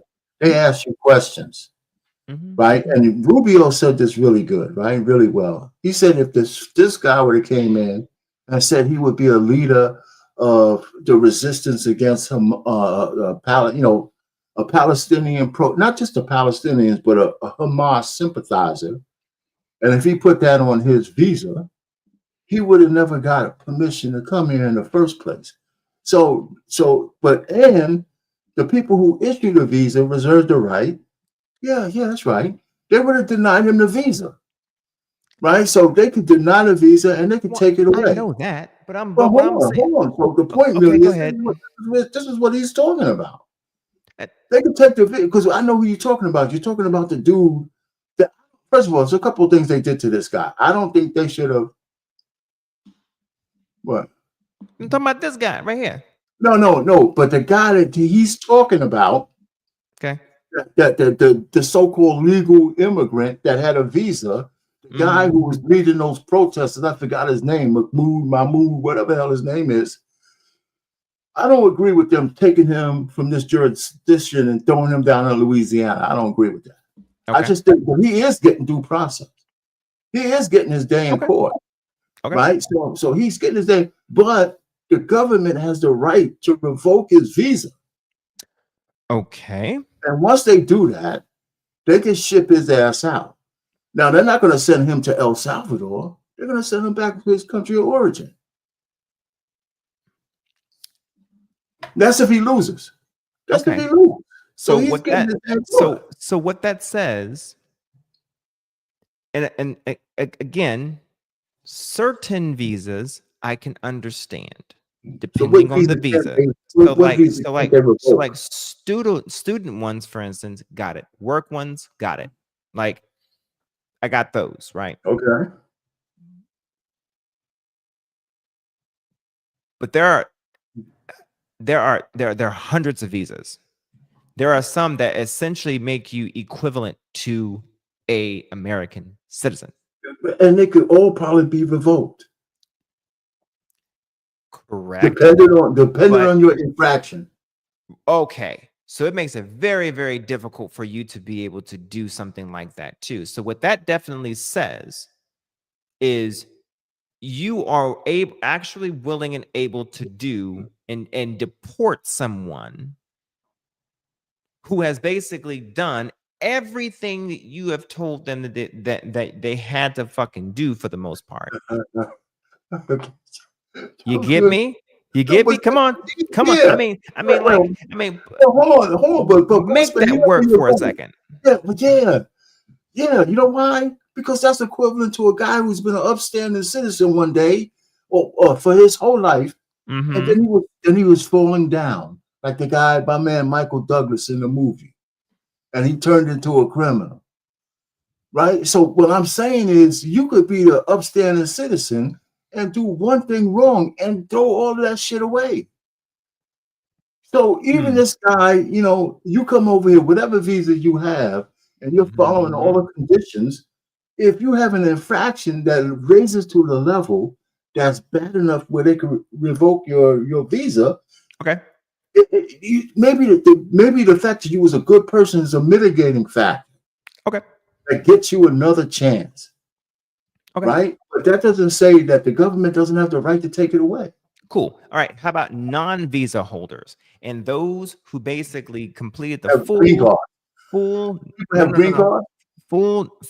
immigration and full naturalization? You mean American citizens?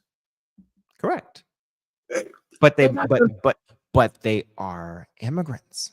No. But they're not. If the guy has American citizenship, they're not going to deport him anywhere or her anywhere. Tell me where. No, they can't. Where? If you're an American citizen, they're not deporting you somewhere. Where? I'm talking about if you are an immigrant citizen. No. Just once you become an American citizen, where you came from is no longer relevant. Especially if we're talking about due process. I mean, just give me one example that wasn't a mistake where an American citizen was lifted out of his house and deported to somewhere where his ancestors came from.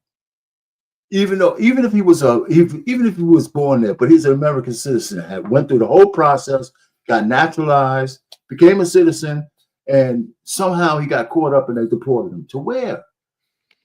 I think the point that I'm wanting to make is this. Ultimately, is that if they are willing to be this careless and this callous about one,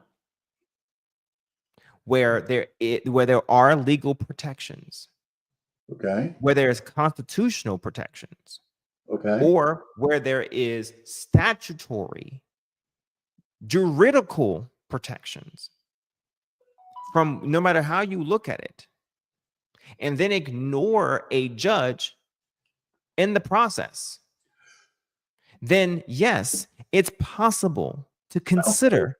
It's possible to consider. Okay, is the point that I'm making. Is it probable and has it happened? That's what I'm saying. Has it happened? That's a what if. That's a what if that, got to give me an example where it happened. I'll tell you what. When has there ever been a president that was voted in with a felony? Wasn't probable, nor was it possible. No. That's not the same Come thing. on, man. Come on, man. What I'm trying to get at is that improbable and impossible things that are written in Georgia, they do happen. Yes, they do. And so the point that I'm making here is that only reason why I'm able to point to something that is improbable and potentially impossible is only when there are crumbs leading to it. Yeah, okay, but these right here, my guy, are crumbs. Well, hold on for a second, though. I hear you. Okay, so you established that, but when you use, I guess in your mind, you could use the situation with Trump, with that trumped up felony charge that they made up. Essentially, he wrote a check out of the wrong checkbook, and they turned it into 34 felonies, which is it's all horseshit, and it's going to get thrown out as soon as it gets to the appeal court. So that's my take on that, because it was horseshit, it was trumped up and all that kind of stuff. But I hear possible, but not probable. But okay, it's probable. It's possible and probable. That's what it is. It's horseshit, and he still got the due process he deserved. They convicted him, and the people still voted him. The people still voted him in. And Colorado and a whole bunch of states try to illegally take him off the ballot. Right? They try to illegally take him off the ballot. That wasn't illegal. No, it was. It was unconstitutional. They lost. It was unconstitutional. It wasn't unconstitutional. Oh, God. Because the judge had to tell him you can't do that. Sure. The judge disagreed, and that's fine. But it wasn't unconstitutional. Okay, what's it? Because a state can indeed determine that they don't want a person on there for state elections, not federal. No. Buddy, on a federal, because constitutionally speaking, Article 2, Section 1 states that the federal elections are run by the states, my guy. Yeah, no, but listen to what I'm trying to tell you. Then tell me why it was overturned. It was overturned because that judge disagreed. No, he had to have some justification for he didn't just say, I disagree. He had some rationale behind the fact that they couldn't do that. Because it wasn't just Colorado, it was like 13 states that tried to do that. It wasn't just Colorado, they tried to do it up in Maine or somewhere. So the judge disagreed, and he had to have some rationale. No, the other states considered it, but they never actually put it through in court. Colorado was the only state that actually put it through. And they got their ass kicked. And they got the judge didn't say, "Listen, you know what? I just disagree. You can't do it." He told them why they couldn't do it.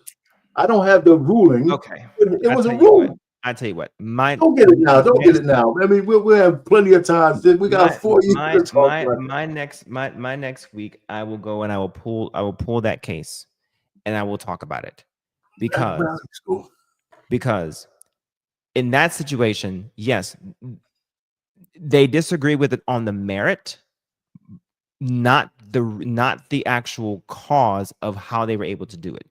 The merit, I'm remembering now, the merit of it was based on the fact that Trump being an insurrectionist, and they disagreed on the merit. They disagreed on the merit of it, not whether or not a state could do it. There we go. Stop it. First of all, Trump is not an insurrectionist. He was never convicted of insurrection or anything. The term actually, yes, he was, because of what Special Prosecutor Smith. Yes, because of that, that's what they used to be able to do so. The problem was that at the time that they did so, the cases that Smith was doing was not adjudicated yet. So he wasn't an insurrectionist. You got. I mean, he wasn't an insurrectionist. You got to prove that. So the reason, so the reason being was that the charges that Jack Smith was putting onto him would prove exactly of his involvement. Yeah, but he has to be Because that case was not adjudicated yet, they could not do that portion that they were doing. It's not because a state can't do it, Arpane. It's because of the fact that there isn't necessarily proof per se, because Jack Smith was not done with what he was doing yet, because there was no evidentiary proof, because there was no juridical proof, because that was the only case. Okay, listen, boss man, you know, you're right on the hairy edge. Okay, the fact is that they tried to do some shit, and the judge told them that it's bullshit, and they can't disenfranchise half the people in Colorado. I think he won Colorado as well. Did he win Colorado, or did he not? I do believe so, but you also got to understand something. You can't The 13th, I think it's the 13th Amendment, does say that if you do engage in some type of treason or insurrection against, yes, you can be disqualified. And so if you didn't participate in no insurrection. What I'm trying to say is if Jack Smith's case that's currently about to resume in DC in August, if that case had continued at the time, then yes, that's why he wanted to delay. The case is going to resume in August to do what? What you mean resume? I thought they got rid of it. No. So they're not going to put Trump on trial as a president. Get out of here, man. Trump continues to try to get rid of it, but the Supreme Court keeps pushing it back down to the DC appellate court, the DC district court. Oh, okay, fine. Listen, they're not going to. The case is done. First of all, I read the indictment. It was bullshit anyway. It's just a waste of time. Actually, here's what happens: the information that Trump tried to have sealed actually needs to now be released. That the DC judge is now ordered to be completely released now, because of the fact that now it has to be proven that every infraction that Jack Smith did have redacted, but because of what Trump did, it now has to be unredacted now. What did Trump do again? He pushed it. He had it pushed to the Supreme Court in order to try to have it so that way he was completely immune. But what the Supreme Court did is said that he has presidential immunity only for presidential actions. Now it's up to the DC judge to show what is actually presidential actions. In order to do that, all of the evidence has to be unredacted and released. Listen, dummy. You might be right, but the point is, it sounds all like bullshit to me. It's a waste of goddamn time. They charged him with three counts. So that's what I'm saying. Yeah, I saw the indictment, and you could drive a train through it. There's no way you could make any connection to say that he actually made all of these people do what they did. That he ordered them to do that. It's bullshit. It's a waste of time. The thought process that he was involved. Wasn't involved at all. Okay. Was not involved. Is it a RICO case that you're saying that he sat down with the Proud Boys and these guys? He told them, "I want you to do this, that, and the other." It's not a RICO case. He didn't do any of that. So if you're going to try to convict this man because these people were doing it in his name, then if we're going to start putting people in jail, only for his part in it, because everybody else who was involved in it, they got indicted. That's why he had to pardon all of them. Yeah, well, I heard he didn't pardon all of them. I think there's some guys still in jail. So anyway, boss man, listen, man, this is, we need bleeding heart liberals in this world. You know what I'm saying? If they, we do need some of those guys. And like I said, I voted for Hillary Clinton, by the way. So that means my revelations is kind of really new. I like the way things are going now, but these activist judges, I hope that the Supreme Court weighs in at some point and says, listen, you can say you can have your states, but only on the local area. Well, let me ask you a question then. the Supreme Court just weighed in on his immunity case, and I just told you what the Supreme Court just did. Yeah, Do okay. you think the Supreme Court's wrong? No, first of all, I like Justice Roberts. I don't expect them to give Trump everything he wants, right? Or anybody everything he wants. I think Justice Roberts is an underrated, what you call him, the head judge, whatever he is. I think he's underrated. Chief Justice. I think he's underrated. Okay, so they just gave power back to the district court judge. So there's a problem? Yeah. Well, let's see how it plays out. Let's just see how it plays out. Because first of all, they're not going to put Trump on trial, not while he's president, right? And there's a lot of time for a lot of things to change. So I don't know who the district court judge who's got this case. I don't know who that is. If he's partisan, like the guy, like most of them, then Trump, then we're going to keep hearing this bullshit for a long time. I'll do a docket search. I think it's Eileen Cannon, I do believe. Is she an Obama appointment? Is she a Biden appointee? If she is, then Trump is screwed.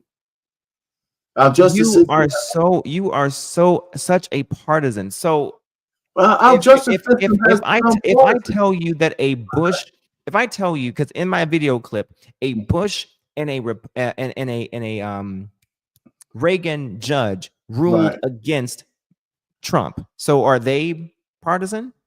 Nah, because the Bush and Reagan judge probably, right, if they ruled against Trump, that was before lawfare was used the way it's used now. I think it's mostly liberals who use lawfare more than those conservatives. I think conservatives are more fair and follow the law. It's just like, it's the damn, people who believe in fairy tales who actually put their personal beliefs into the law. Exquisite. So if I told you that the Democrat appointed judge only told that a portion of the probationary employees that were fired had to go back and be rehired, but the rest of them, it is what it is. That's impartial. I didn't say they were. I didn't say they were incapable of doing smart things. Oh no! You made a very absolute statement just 20 seconds ago. Yeah, that's right. I think they're partial. When they are partial, but I didn't say they were incapable of making a good judgment once in a while. They are putting half the people back. They are. He wanted to get rid of all of them, but they said no. Now, I wonder why, Arpine. Like, imagine why. Because maybe it was a good ruling. You know what I'm saying? So I'm not saying they're incapable of good rulings, but they're prone to have their personal feelings in the interpretation of the law. And you don't think Republicans are capable of that either? I think they are, but I think some of the ones that I've encountered, for example, everybody thought Justice Roberts would have tried to get rid of the ACA. He didn't, because all the Republicans wanted to go on. All the people were getting. He put a fair ruling with that out there. Okay. So I just say, and that's when I started to think, this guy is listening to the law, or he's interpreting the law kind of fairly. And I've heard some stuff from this guy. So yeah. So if I'm using him as a yardstick, I think he's pretty good. So you don't think Judge Beryl A. Howell, who provided a temporary restraining order because of the violation of, let's see. First of all, boss man, I give it to you, man. It's because I'm about to read this shit for filth. You don't think the violation of 28 USC 455 is a problem? You don't think any of this violation is a problem? You gotta tell me what that is. What's come on, my guy. Like, what regulations is that? I can't see it. Just tell me what it is. Oh, stand by. I wish you'd give me Bible verses. I'm just gonna okay. All right. So here, defendants deserve a court proceeding free from concerns from impartiality. In order to remove the possibility of any impartiality to these proceedings, defendants respectfully request that this case this court recuse itself and return this matter to assignment before a judge free from any appearance of hostility toward the administration and is otherwise unconnected with the matter related to Mueller report and Durham investigation. Okay. All right. Oh, that's good. Does that not sound that's impartial at all? Well, okay. That well, they should have this same thing with that dude, the bald-headed dude, Goldsberg, whatever his name is, because he's certainly partial. He's certainly partial. That guy who's the guy. Goldsberg is partial to you? Oh, no. He's certainly partial to the Democrats because his daughter's making money off of these guys. His wife is involved with them. The guy's clearly conflicted. That Goldsberg dude, the guy who said, "Turn the planes around." I don't care if there's no fuel left.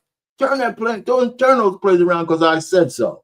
I don't really think he is. My guy, that is because of what is being fucking violated. Okay, here we go, right here. Okay, so you're talking about this guy right here. Okay, Goldsberg right here. Yeah, he should recuse himself from a lot of shit because of his family ties. He's clearly biased. Clearly, there's no doubt about it. He's not an impartial judge. How you figure? Oh, okay. So like the black man who's on the Supreme Court should also recuse himself? From some things, yes. From a lot of shit because of the money he continues to get, right? Yes. Oh, but doesn't, right? The point really is I don't have any. If you have a conflict of interest, you should recuse yourself. We're expecting a lot of district courts, but hold nothing to that amazing, wonderful Supreme Court. But Clarence Thomas is a Supreme Court justice. I understand, but you hope, but I don't hear any of this. Well, I'm saying there's some cases where he should not be involved. Oh, okay. Not all cases, but some cases he knows which ones they are. But we're here where courts, where justices and judges don't remove themselves. So all things being fair and equal, that seems balanced to me. What else you got? That's it, man. I mean, that's it. This one judge, though, your boy Goldsberg, he definitely should step down. I'm not step down, but at least recuse himself and let somebody else do this shit.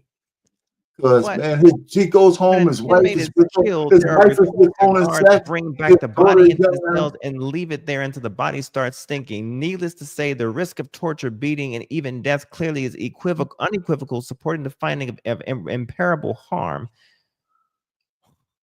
Like, the fuck are we doing? Okay, all right, hold on.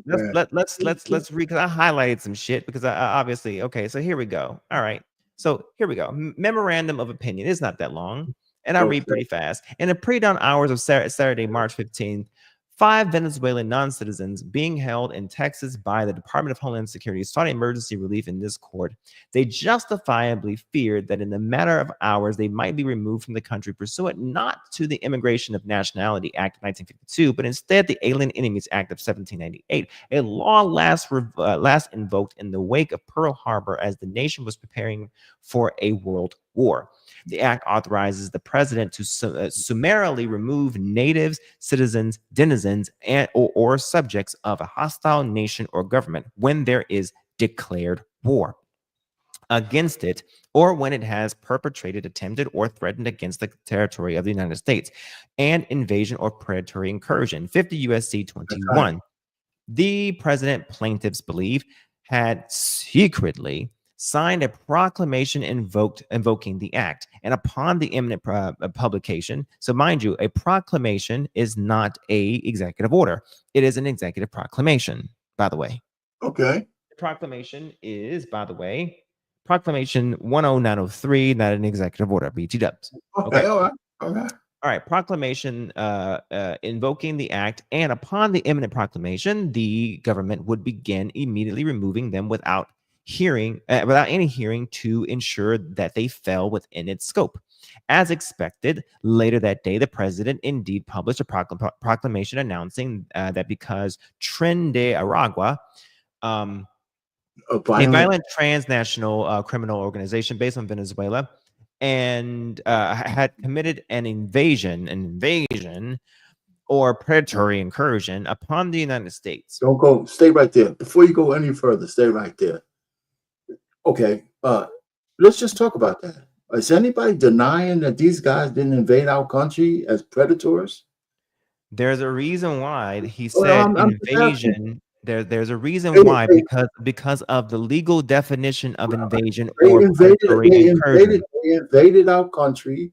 There's a reason why there's an invasion and predatory incursion. You need to read the definition of the legal definition of invasion or predatory incursion.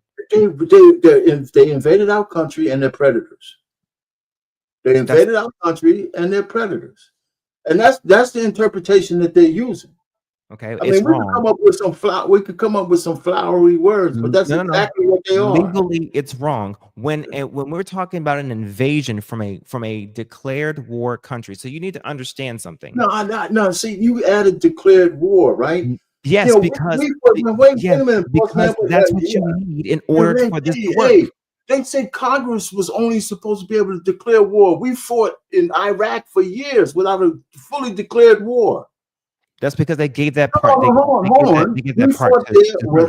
So let's not act like people don't make these kind of distinctions when it suits them. Congress abdicated their responsibility and let Bush and those guys run roughshod, having our soldiers die for some bullshit.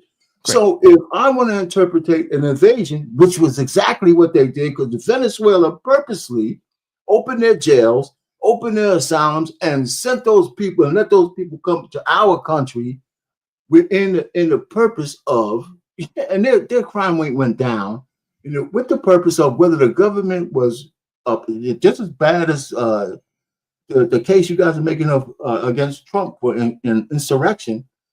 I can say that their people try to make this make sense.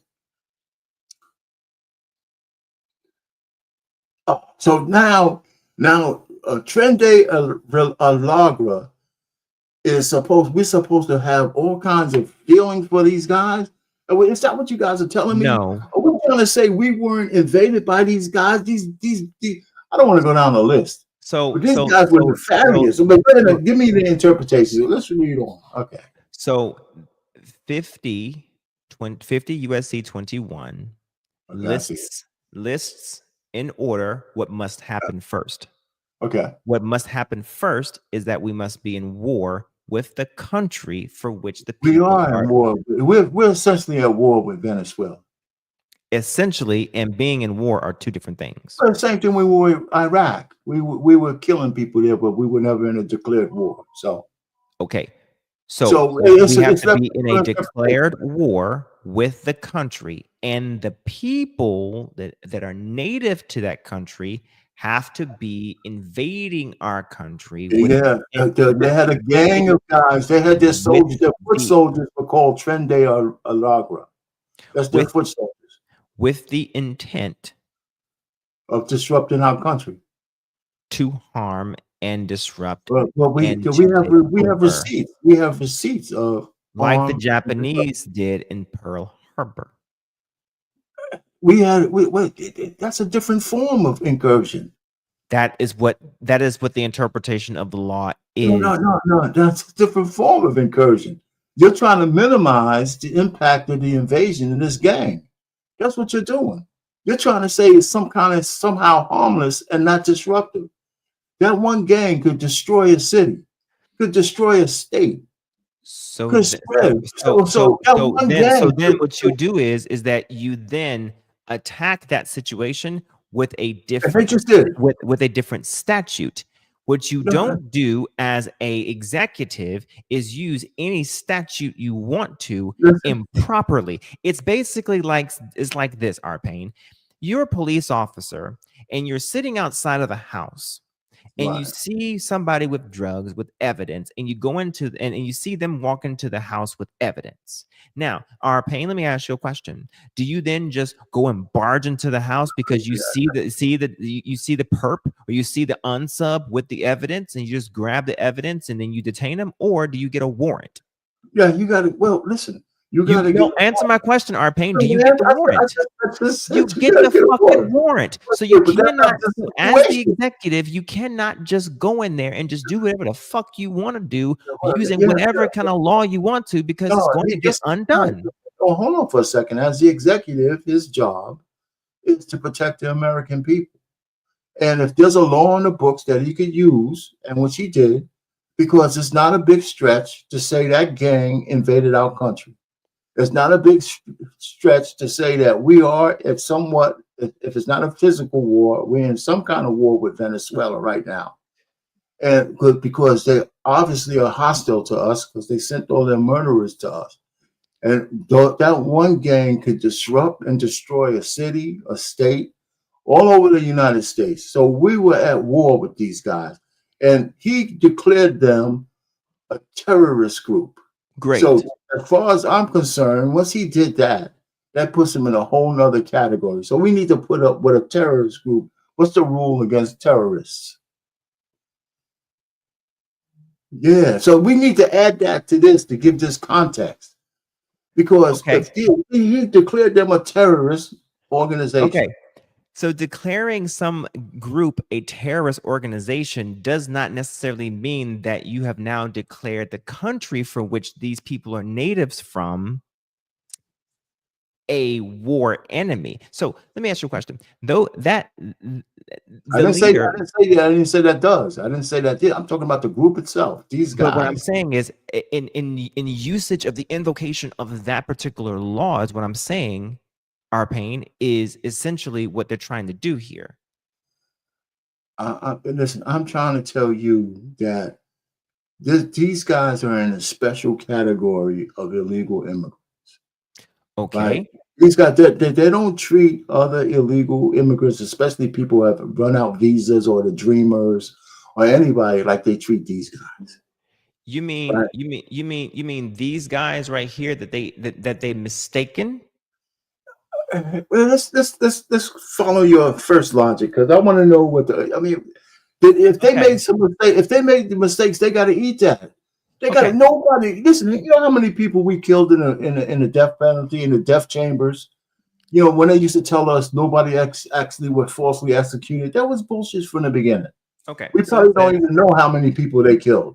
So it says, but wait, they protest. The government was mistaken. Each vehemently denies being a member of the Trinidad and thus subject to the proclamation. However, if you had due process, you'd be able to no problem prove that. Several, in fact, claim that they fled Venezuela to escape the predations of the group, and they fear grave consequences if deported solely because of the government's unchallenged labeling. Plaintiffs therefore sought a temporary restraining order preventing the government from deporting them or other Venezuelan non-citizens under the proclamation being without a hearing.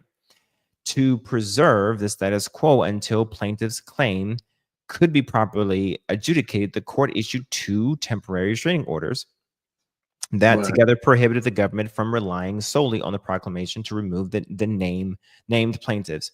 Or any 5 did get due process, right? In the custody, huh? These 5 that on this thing, they got due process. They didn't get sent back. No, they didn't get due process either. Well, hold on. Are they still here? No. So they're in the plane that wouldn't turn around, and the Venezuelan president on Twitter who said too late. So they had these guys on it, right? Yes. Okay. Listen.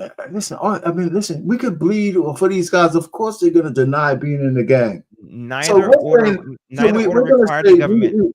Listen, Arpain, neither order required the government to release a single individual from its custody. Neither order prevented the government from apprehending anyone pursuant to the just published proclamation. And neither order prevented the government from deporting anyone, including plaintiffs, through authorities other than the proclamation, such as the INA. You use a different statute. Indeed, as the president last month designated the Tren de Aragua a foreign terrorist organization, members of the gang are already inadmissible to and thus deportable from the United States under the INA C8 USC 1182 Alpha 3 Bravo. So therefore, but due process is still necessary under what I just provided to you, which was the 8 USC 112.3.2. Listen, and then I told you that if this judge thinks that we're going to put millions of people in front of him or thousands of people in front of him, not in front of him, in front of any goddamn judge, and put them through the system. We can't even put our own people through the system in any reasonable amount of time. So we're gonna spend 100 years trying to get these guys so they can stand up. Guys committing crime, they ain't giving their victims that kind of justice. Then that is what the law says. I don't wait. Listen. The law, like I said, and you hate this equivocation that we do about the law says a lot of shit. A law says a lot of stuff and it gets challenged. And I think a lot of people skirt the law because we're saying that the agencies that catch these guys with their own process of figuring out who is a real criminal or not is not good enough. They got to go through a judge, present this shit to a judge, give these guys, each person, a day, a week, whatever long it takes. So the judge can say, okay, I see all this shit. And maybe some stuff is secret and all this kind of stuff. We don't have we're talking about putting a monkey wrench in this deportation thing so it can never be functional. There's just too many people. So I'm saying we got to trust some of our organizations like we always do on other things, that they're not just throwing people out of the country who don't need it. But now some people should get due process. And I think it's the people who are not criminals. Right, because if a lot of these guys, they already know they're criminals. But didn't the orange savior say that we're gonna get back to law and order? Didn't he say that? So law and order. You get rid of some of these guys, you back to law and order. If that's the case, that's part of the law. So why not do things to ensure that we can get back to law and order, which means to follow the law in orderly fashion. Well, their point is that they did follow the law. The judge was too late. They said that the judge was that was their position. The judge tried to tell them to turn the proclamation. The proclamation is not a law. And when the judge came out and said, I want you to bring these guys back. These guys were already in the air. Arpain, for you to say that they followed the law, you would have to assume, you would have to be saying to me that the law on the books, the ones I read to you, they followed. They did not. Yeah. They followed the law based on their interpretation. You're talking to judges telling them that here's how I interpret the law, and I want you to turn these planes around. And they said, you know what, Judge, it's too goddamn late. We're not turning them around. And that's how it is. That's how it is. He gave a verbal thing, and they said, well, your verbal shit don't mean nothing to us. Put it in writing. Okay, now it's in writing. And it was too late. The planes were in the air. So they were supposed to turn those planes around. Yes. Was it a fucking judge? Yes. No way. Because you can turn planes around. Absolutely. They do it No, all the fucking time. You don't know whether they were past the point of no return or anything like that. Hell with that, man. Hell with this judge. Past the point of no return. He's not more powerful than the president. Point of no return. Judge. There's certain gas, there's certain restrictions. You don't know what the issue was on those planes. You can't just say turn the plane around. You know, I mean, come on. I mean, you can say it, but you can say it. If I'm the president, I'll tell this goddamn judge to stick it. Okay, that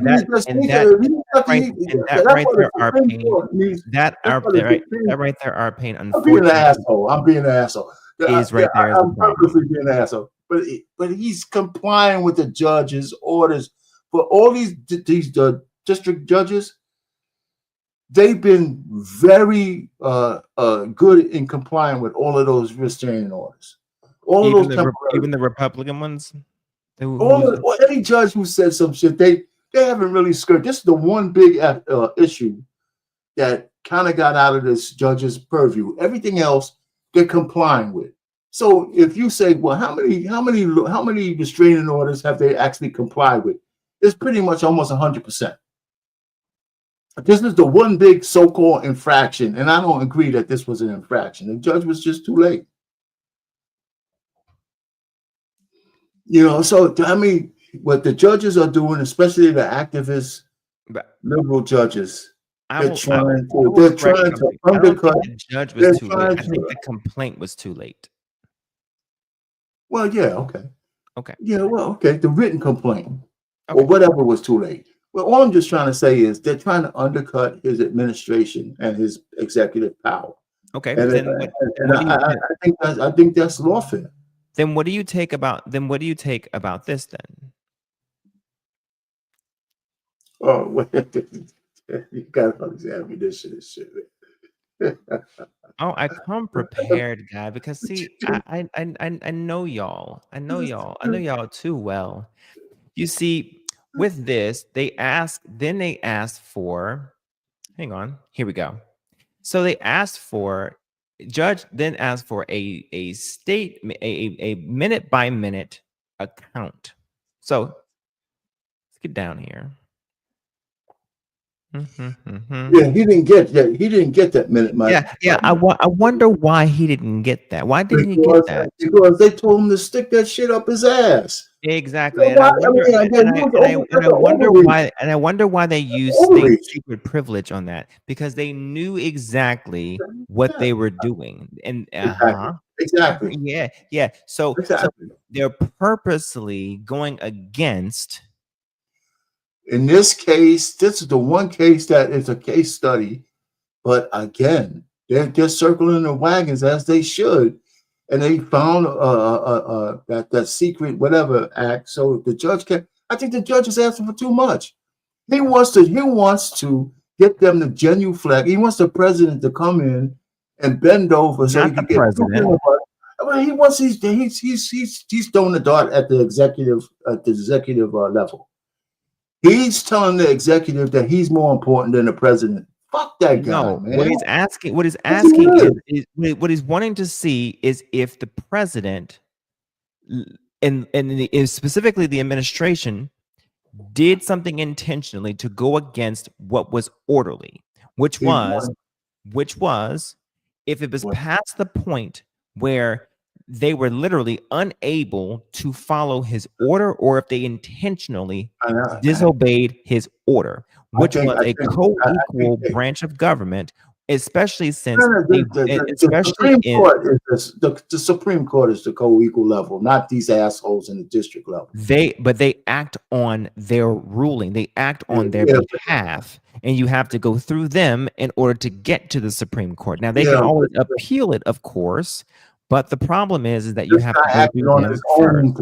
This guy acted on his own. It is lawful for them to do so. And until the law is changed, it is what it is. Arpain. I hear you, and he got his compliance. They complied with him as best they could. They didn't comply. They didn't give him what it is that he asked for. And here's the problem: it was an overreach. He asked for something he wasn't entitled to. He didn't have the need to know. Actually, he sits on the actual board with all the major goddamn clearances relative to national security. What the fuck you mean? You don't have to everything. Listen, even if you have a top secret clearance, you don't necessarily have the need to know about everything. You have to have a need to know. That's part of having a secret clearance. It's not just having a clearance. But the same information they were willing to actually post on fucking Twitter, they were able to blast it out to everybody, the same type of information. So you mean to tell me the same sensitive information they can provide to everybody else in blaring fashion, but you can't provide that to a judge? No, you were hiding. Well, hold on for a second. They didn't put state secrets out to the public. If it was on Twitter, the judge had access to it. Okay. I mean, I know you're being facetious. The real point I'm just trying to say is this. Listen, the judge is skirting the hairy edge of his authority. No, he's not. Yes, he is. So you mean to tell me that you have more of a problem with a judge providing a ruling that says, I would need for you to undo what you did because of the fact that you broke laws.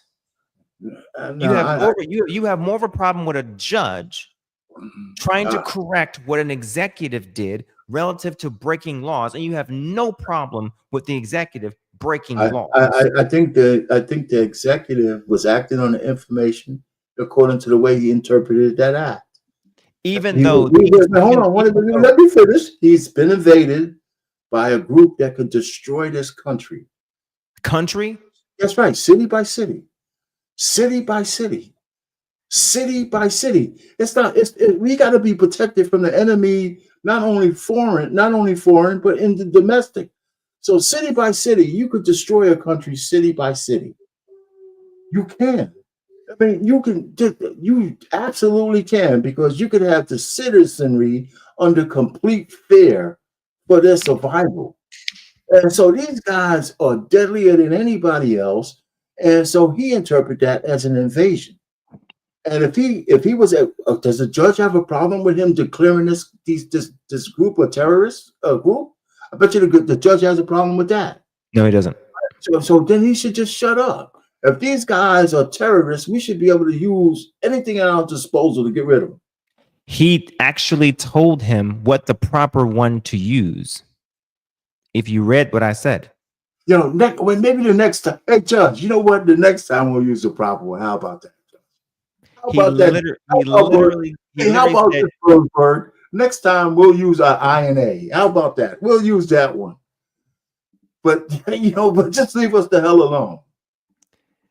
Just do it.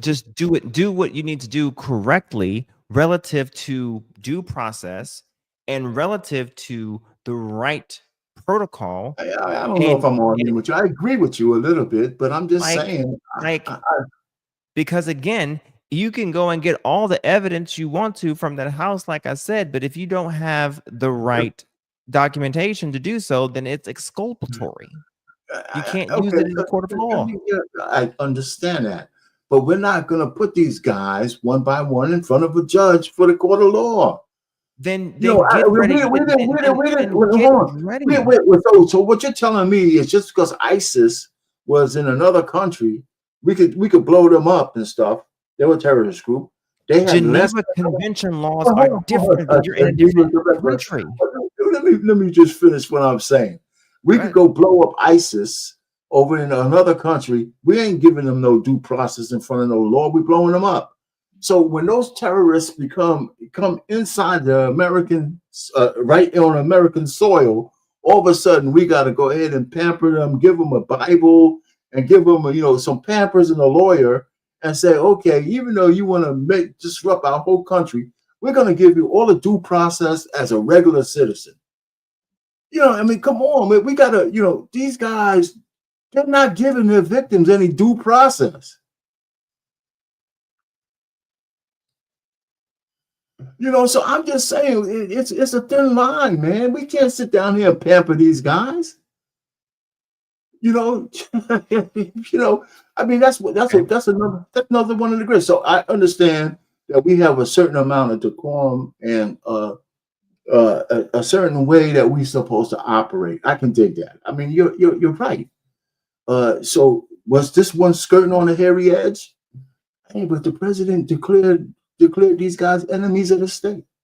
But he did not declare war against a country that aligned with these people's nationality. So you're saying he can't use that particular act, right? No. But therefore, he doesn't have the power to do what he did at all. Is the point that we're trying to make? We're trying to say, listen, you're saying that, and I'm disagreeing with you, and I'm disagreeing with the judge. I mean, we are at war, and the war takes different forms. Just because Venezuela, we're not lobbing bombs back and forth, doesn't mean that we're not in some kind of ideological war with those guys. Those guys mean business. They emptied their prisons, and they said their crime rate got cut down to like 1/3 of what it was because they sent all of those guys here. These guys could be enemies. These guys could be actual agents of that country. Okay, did the head of the state say, you know what we're gonna do? That's We're right. gonna open up Yes. our prisons and Yes. we're gonna form this group and then Yes. we're gonna send them. Yes. Did the head of the state do that? Yes. Yes. And that is what Absolutely. and I that is what believe that it was a coordinated effort to let the worst they have in their country free as long as they came to America. Okay, so if that's the case, then why is the head of Venezuela whatever his name is, posting on goddamn Twitter saying too late and with a smiley face in response to those people ain't going back to getting Venezuela. They didn't go back to. Some of them went back to Venezuela, and some other people went to El to- Salvador. Okay, so what I'm saying is, he didn't want them back. He didn't want them back. Sometimes we have agents that we don't want to come back. Right? You could have agents that you here. We're going to send you on the task, but you know what? We don't want you to come back.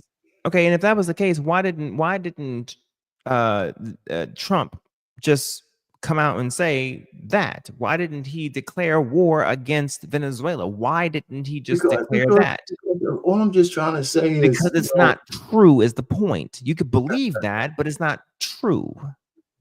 Okay. It's not true in the common sense, in the colloquial sense of what a war is. No, it's not true. But we fought a whole war without declaring one in Iraq. We fought a whole war. Look, how many people died? 20,000? You know, without a declared war. How many of our soldiers did we lose without a declared war? You know what I'm saying? So I mean, people skirt. You know, Congress wasn't allowed. We didn't use that act though. We use a different authority. Congress abdicated their responsibility and let Bush do what he wanted to do. I don't think they should have ever done that. I don't think so either. But and where was I think the judiciary should have stepped in and say, you can't do that. You can't abdicate your constitutional responsibility for who declares a war and give it to the executive like that. Okay, but here's the thing. In order for the judiciary to act on something, somebody has to complain. You see, the judiciary doesn't just act.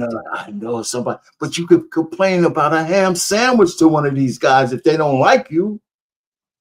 That's why these guys are complaining. These guys are having these activist judges, because all you got to do is say, find one person to find one district judge in the tip of Hawaii on a volcano, and he'll say, you know what? Yeah, you're right. And he's in Hawaii telling the president, you can't do this shit in all of America. Yeah, that's bullshit. But okay, again, y'all have got to understand that a district court, a district judge is not just have jurisdiction over a district. They are just, and that's the big y'all have got to understand. Okay, y'all have homework to do tonight or until next week. Y'all fuckers need homework. Okay, y'all need to read up on the damn judiciary and read up on how it's structured and why it's broken down in the way that it's also broken down, and also understand that they have not superiority, but their superiors are directly connected to the actual Supreme Court justice. So, for instance, each district is actually run by, or is actually managed by a particular Supreme Court justice. Okay. So I think your favorite justice, Chief Justice, he actually manages or is a superior or supervisor of 2 districts. I think one of them being 11. I think California, he actually. So let me ask you a question, boss man. Listen, why don't? Because they don't like. They can. I've heard. I think it was either Clarence Thomas or somebody else. Okay. Who actually stated that they think these district judges are overstating some of their boundaries. You know, and so why don't they just come out? Why do we need to go through all this pomp and circumstance? If you're in charge of all of these, since you have jurisdiction over all the lower courts, say something, goddammit. Come out with a ruling so we know what's happening, so we don't have all this bullshit going on. Because justice is blind. That has nothing to do with justice being blind. They can't come down with their gavel and be like, "Hey, by the way, motherfucker, you can't do that." Yeah, you can say, by that. the way, you guys are interpreting your jurisdiction a little too broadly.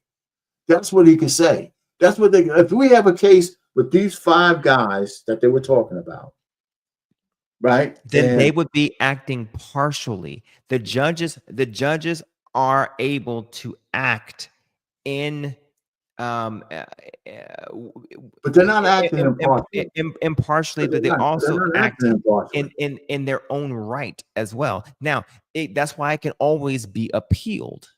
And when it's appealed at the appellate level, it's appealed at a 3-judge appeal level. Okay, you could sit down here and we could do this process, which is your process, and it'll be 20 years before you get anything done on a grand scale. Not with Trump. Trump shit moves quick. Yeah, but the appeal, because there's a lot more. Listen, all I'm just trying to say, it'd be nice if there was some kind of better interpretation of what these activist judges can and can't do. And I think that Johnson the bottom up, Johnson needs to go and get this thing through Congress and over to the Senate to see if we can actually, I guess they gain some seats in Congress too. There is clear ruling. Y'all just don't like it. No, I don't listen. I don't care if Trump loses some of the rulings. There's no skin off my back. Okay. I really don't care. I don't like there's a whole lot of skin right now. No, I don't like the fact that these guys are using lawfare against them in general. So some things that, like, for example, I said already, my biggest example is when they challenged the citizen birthright. I think that he cannot change or interpret the 14th Amendment by an executive order. So that's an example where you liked it. Yeah, and there's some other ones, but I'm not watching every single one. He had like 100 and something goddamn going executive. Yeah, the Department of Education, USAID. They stopped him. They stopped him from doing stuff there, and then now all of a sudden, now they gave him carte blanche to go ahead and dismantle it after all the appeals, right? And then once he did that, once he showed everybody the things that USAID was doing that were beneficial, they just put those functions under the Secretary of State. Right? They didn't need a whole organization to do that. They just needed those functions to move somewhere and let Marco Rubio put them under whoever's jurisdiction to make sure that money still funnels to where it needs to go. But then it stopped all that effery that was going for other things. Okay, we don't have to go down the list. So I think that's good governance. Personally, the Department of Education. Listen, everybody gets used to bureaucracies, right? But our kids are getting stupider, right? Since that shit came out in 79, I guess it's under Carter, nobody could say that our public school education for our kids at the worst of places have gotten any better. In fact, it's gotten worse. So what purpose are these guys serving? And now, some of the programs that they have are actually beneficial. They say they're going to take some of those programs and move them somewhere else. Now, they can't dismantle the name Department of Education without going through Congress, I believe. Right? I think they just can't make it go away, but they can dismantle pieces of it so it's more efficient to what's left. But I don't have any issue with some of that stuff going back to the states. And the states decide how they want to govern their own people, not govern, but teach their citizens. Because it's not a one-size-fits-all. Here's the problem with that. You see, here's the problem. States want the money, but they don't want to be told how to spend the money. Let's get down to the bullshit, okay? Okay, that's what the Department of Education was doing to them, right?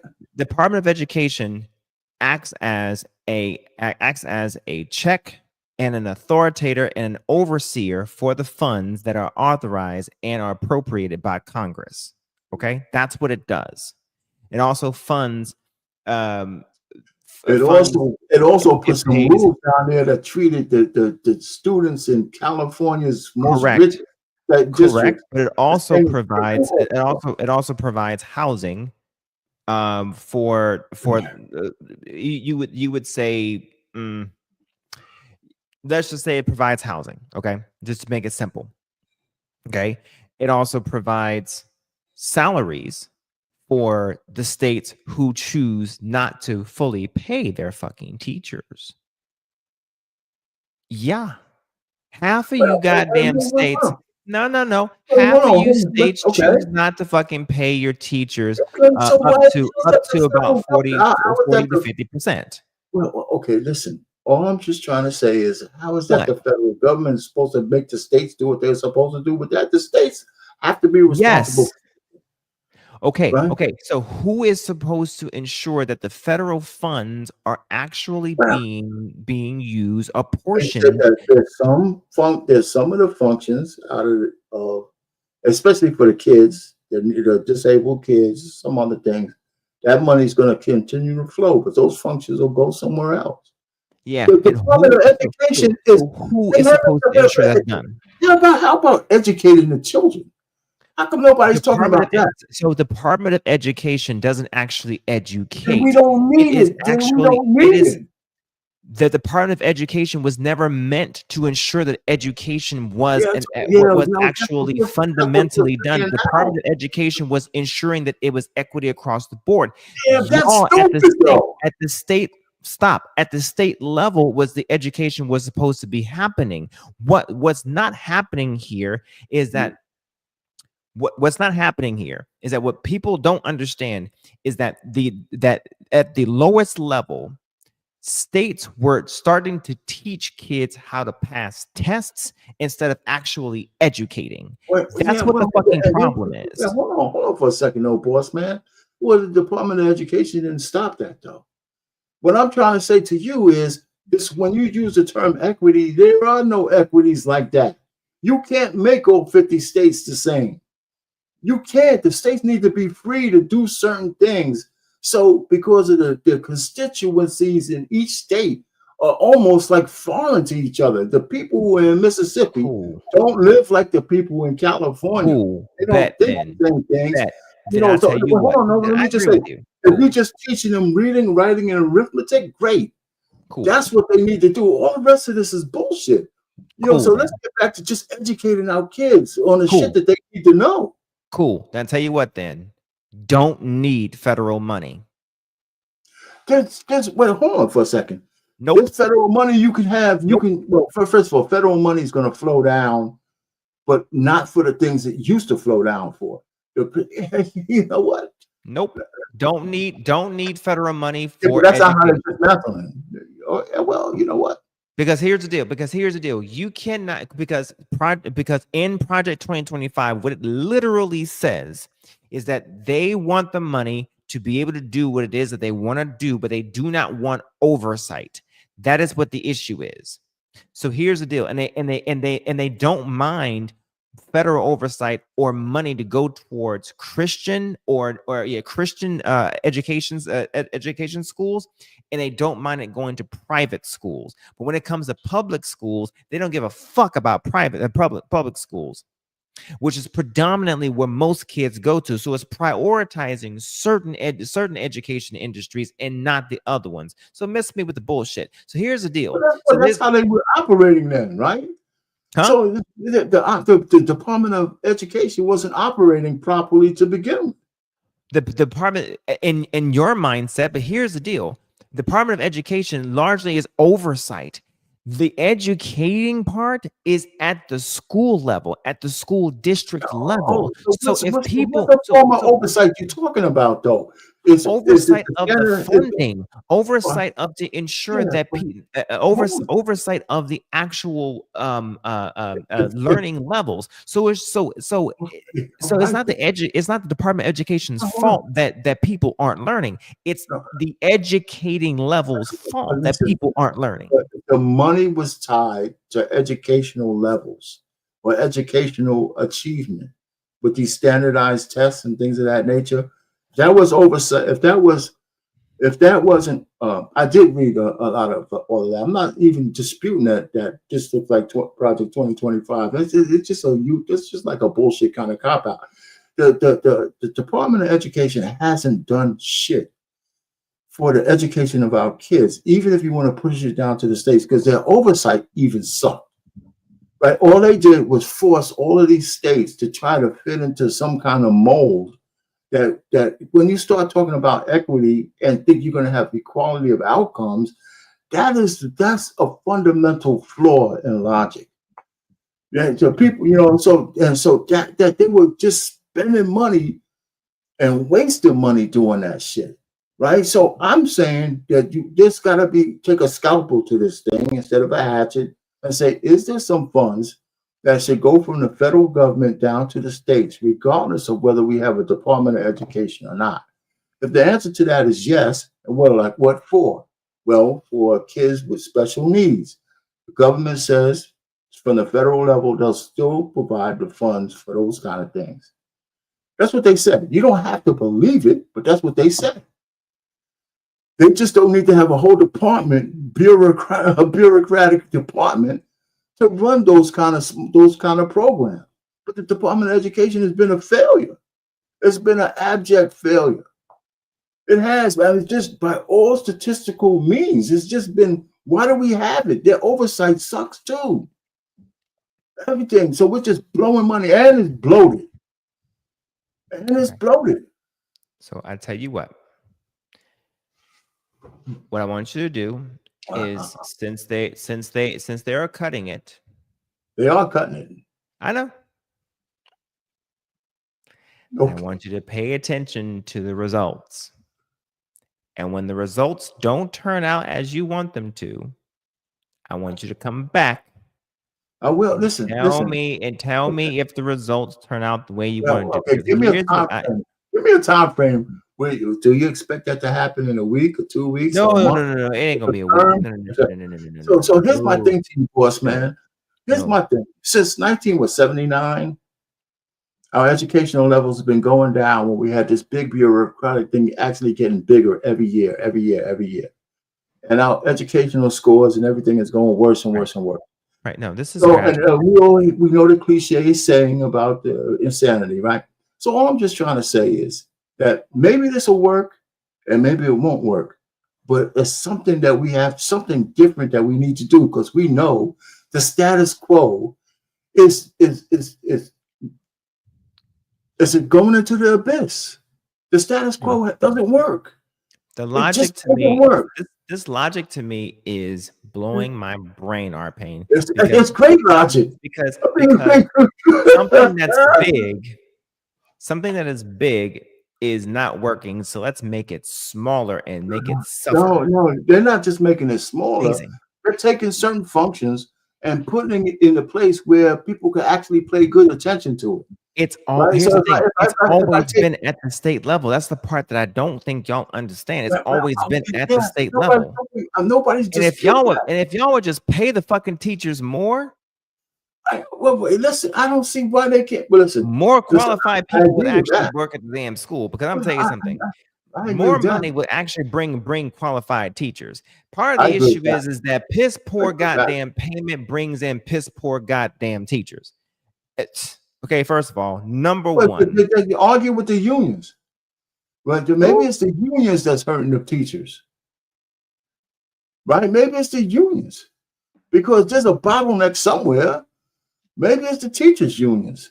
Right? They're the ones who want the Department of Education. Who's more responsible to pay the teachers? The Department of Education or the state?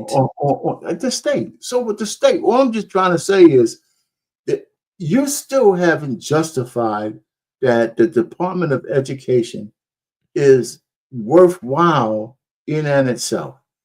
Because if they were there to for oversight, they've done a piss poor job. They've done a piss poor job. What's their criteria of oversight?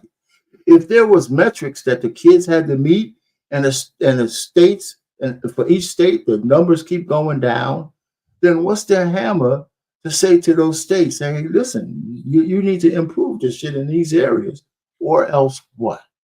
They reduced. What they did is they reduced funding.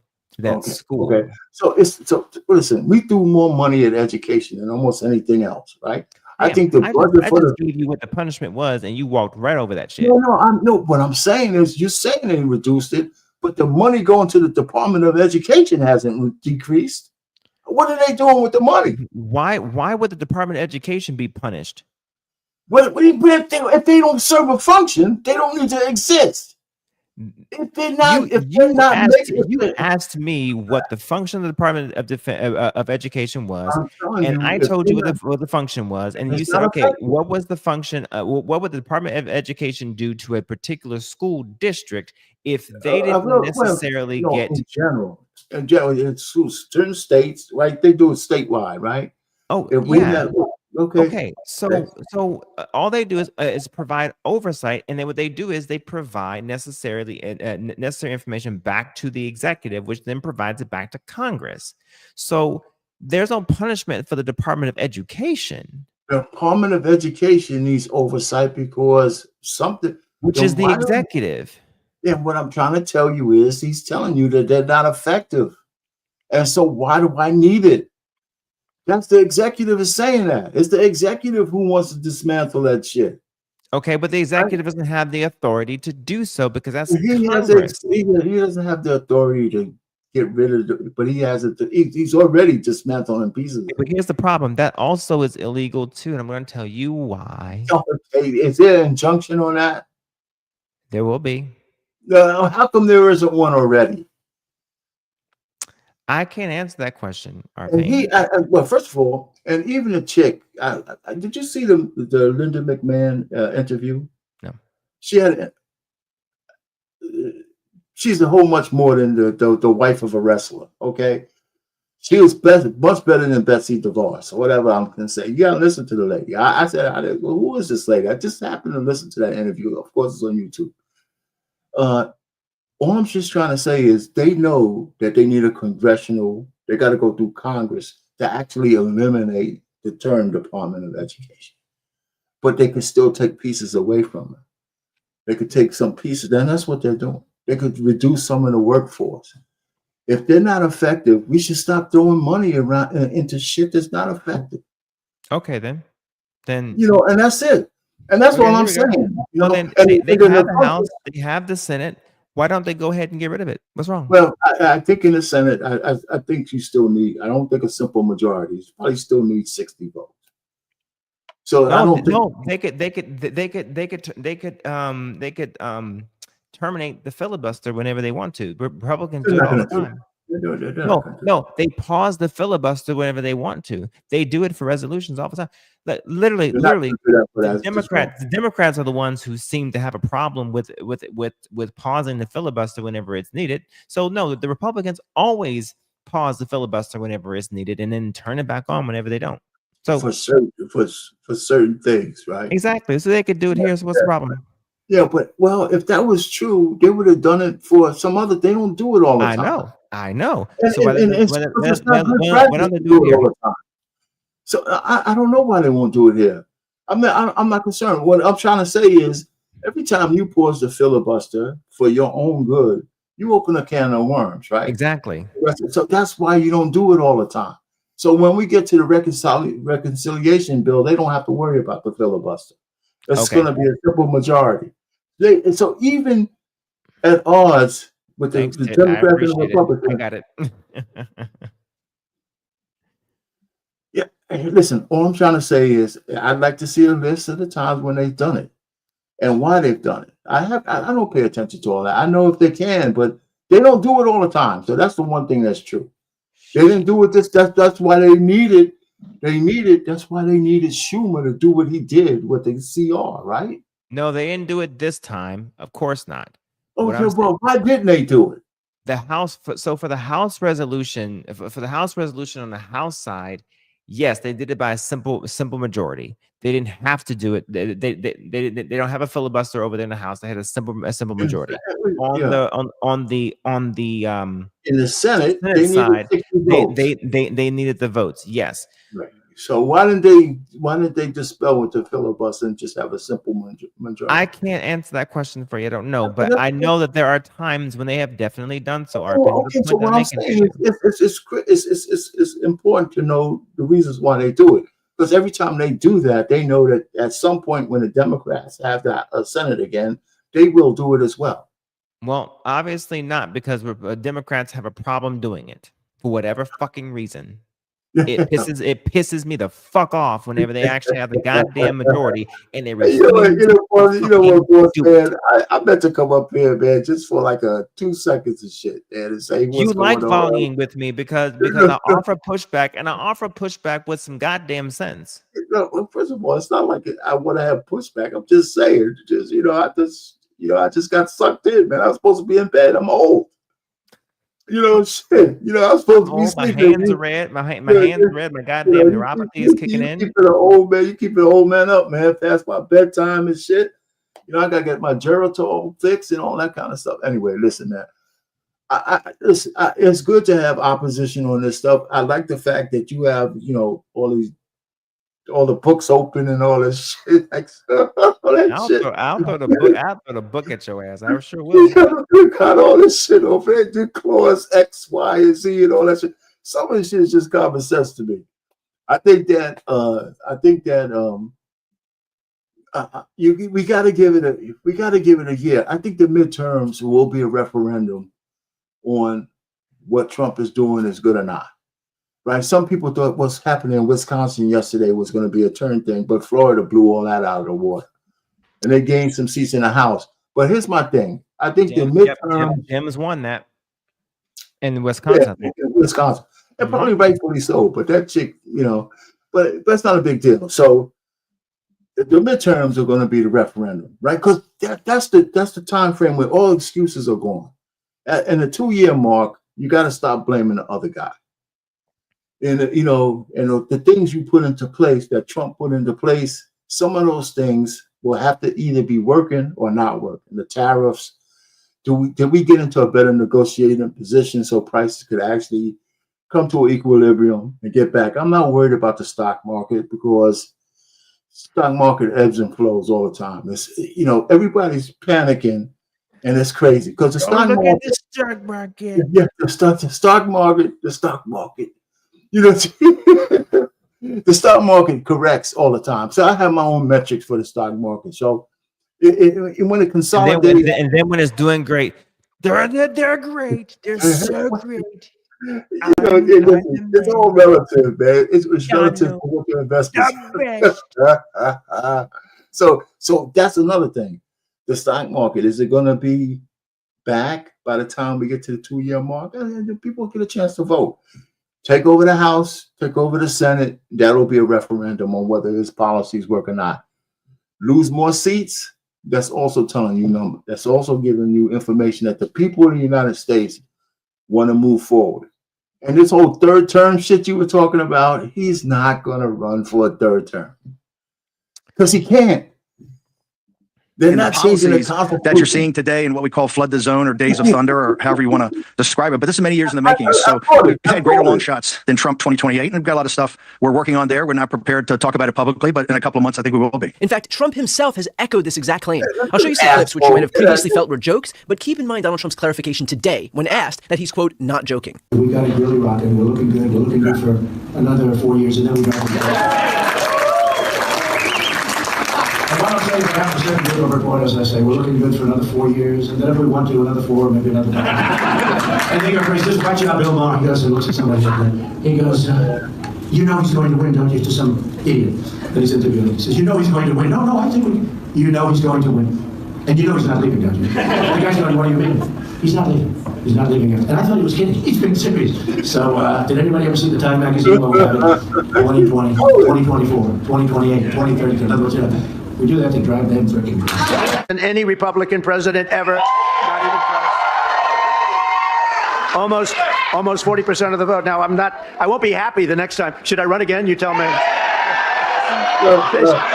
There's your controversy right there. There's your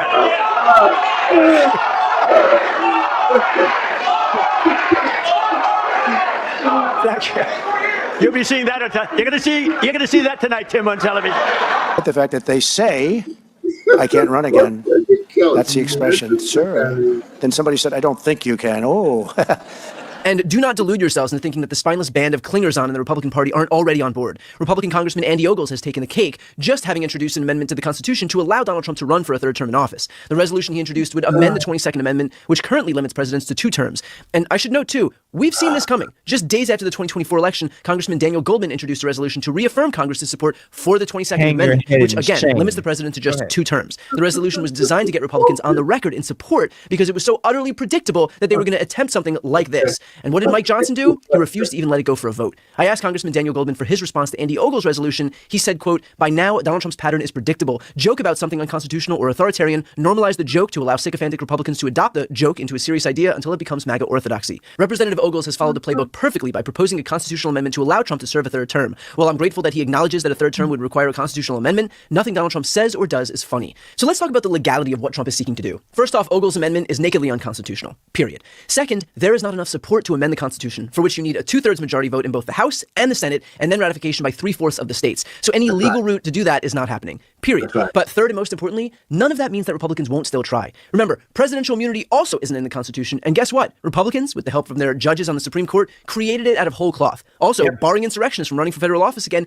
is in the Constitution, and yet again, with the help from their judges on the court, they eliminated that provision entirely, meaning we ignore this at our own peril. We give Republicans the benefit of the doubt at our own peril. And look, my job here is to balance what I believe is a legitimate threat with what is a distraction. Trump and his mouthpieces are very good at the art of distraction. And by the way, he's got good reason to distract right now. The stock market is in correction territory, 401ks are plummeting, costs are surging, the economy is set to contract, and consumer sentiment is in the toilet. Let's not pretend that poor economic conditions aren't fatal to a presidency. But the other side of that coin is that oftentimes Trump repeats these insane, dangerous, autocratic ideas expressly to be able to normalize them. His goal is to say it enough, to broadcast it in broad daylight so frequently that it loses its shock value. That is half the battle. He's starting right now, just 2 months into his second term, the work of normalizing this idea so that 3 years from now, it won't feel all that crazy, just by virtue of the fact that he has said it so damn much. So again, my job is to try and parse out what's worth talking about and what's not. I believe this is something that's worth talking about. Not only because we need to steel ourselves for the fight that's coming, but also because it is a testament to just how dangerous this person is. If you are a Republican or an independent or a non-voter or a conservative Democrat, this claim by Trump that he can run for a third term is a testament to who he is, how un-American he is, and his disdain for democracy. Opposing this person doesn't make you a radical leftist. Frankly, it makes you a good American. He's shown got some bombshell news here where Donald Trump spoke with NBC News and enough with this shit, man. Listen. This guy, your boy there, he's the most deranged person I ever seen in my life. But it's bullshit. It's like making people worry about something that doesn't even exist. You know, that's where anxiety comes from, right? He said it, right? He said it that you need 3/4 of the states. You need all of this powerful majorities. And he thinks that somehow the Republicans are going to usurp all of that to give Trump a 84-year-old man another 4 years. Now, I know he might be evil. That's why he has so much energy. But the fact is that there's no way he's running for a third term, brother. And you know it, and I know it. And it's not happening. And so he's trolling everybody because he knows how you guys react. Period. Teflon done. I can do what I want. I can run so many times. I know the Constitution says I cannot do it, but I'm Donald. I can do whatever I want to Yo, do. man, I gotta go. But listen, boss man, it's cool, man. I haven't been on your show, man. Yeah, I had a conflict most of the time on Wednesdays at this time. But hey, man, so I saw you talking this shit, so I thought I'd come over here and get educated. How about that? So that makes you feel good and say, get a little boss man education. Get a little boss man education. All right, I can appreciate that. Hey, listen, I'm always when it comes to this type of shit, I'm gonna have the tabs. I'm gonna have the United States Code. I'm gonna have the shit. Hey, and before you go, really quick, I am going to show you something that is going to infuriate you. I promised you guys. I promised you guys that I would. And listen, before I go, and I know that our pain, he's gonna love this. Don't do it. If that last thing made him mad, this most definitely will. Okay. How about if I told you that aliens are able to vote? I heard about this. But isn't that the plan? Wasn't that the plan for the open borders so the Democrats can give money to all these people and Hey, pay for these votes? you say what you want to say, but all I'm sitting here saying to you is that there is a way for which people who, if you read it, and we can touch on this next week, but 18 USC subsection 611 provides for what they call voting by aliens. And specifically, Charlie says that subsection A. Now, I want you guys to really pay attention to this really quick, because 611 subsection C does not apply if for 1, 2, and 3, right? But the reason why I bring this section up, and I'll close on this, and we will bring up part 2 of this, part 2, next week. The reason why I bring this up is because your president mentioned it in his executive order about voting. And he says several federal laws including 18 USC 1015 and 611 prohibit foreign nationals from registering to vote or voting in federal elections. It's probably important, Donnie, that if you are going to mention such laws in your executive order, that you probably read the fucking law.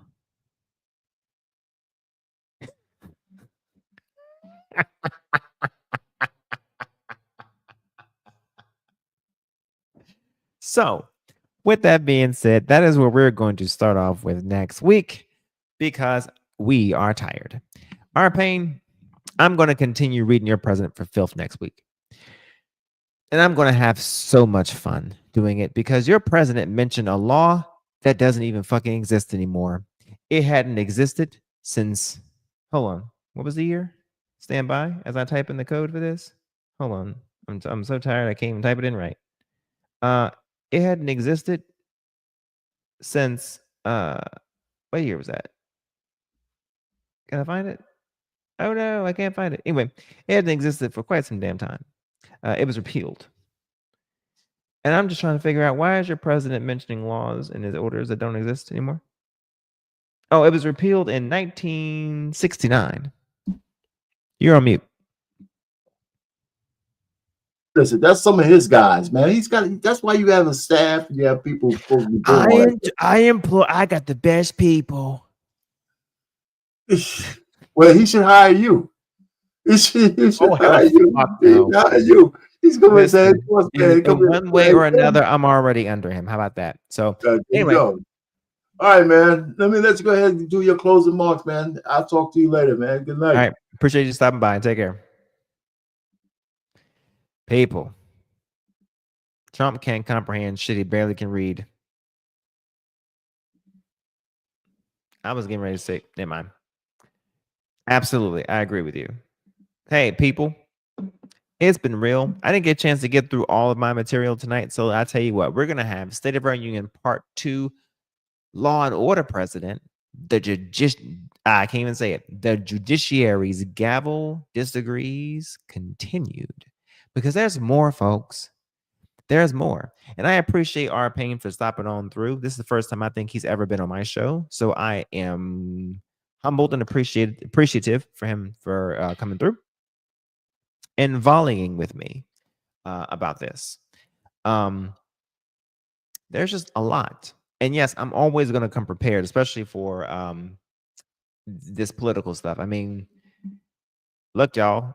Look, I'm just going to say, look, I got the tabs. I got tabs on tabs on tabs. Okay, I got tabs for that ass. Good to go. Okay, and no, I ain't gonna pause. Listen. I am ecstatic that the judiciary is pushing back. And irrespective to what you may think about the, what is it called? The district courts are doing exactly what the fuck they're supposed to do. Okay. And no, I absolutely disagree with the legislatures. Okay. I'm sorry, legislators, excuse me, within the legislature, trying to change the law because they don't like what's happening. Okay. Judges need to be able to judge in their own way without political influence, as they're supposed to. And if you disagree with their ruling, you should be able to appeal it. Okay. And yes, go all the way up to the Supreme Court if you so choose. That's the way it's been. That's the way it's supposed to be. Sorry if you don't like it. Okay. They designed it that way for a reason. So with that in mind, I appreciate everyone for coming through. Make sure you like, share, and subscribe. If you have any questions about anything, if you want to keep the conversations going, go ahead and comment on either my side or the BMU Network side. All right. And hey, make sure you stay educated on this stuff. Read up on this. It's a lot. This man is always doing some shit. Okay. He's always doing some shit. Okay. But read, educate yourself, be objective. Okay. And whatever you come up with, make sure you stand on that shit. Okay. Good night and salute to you.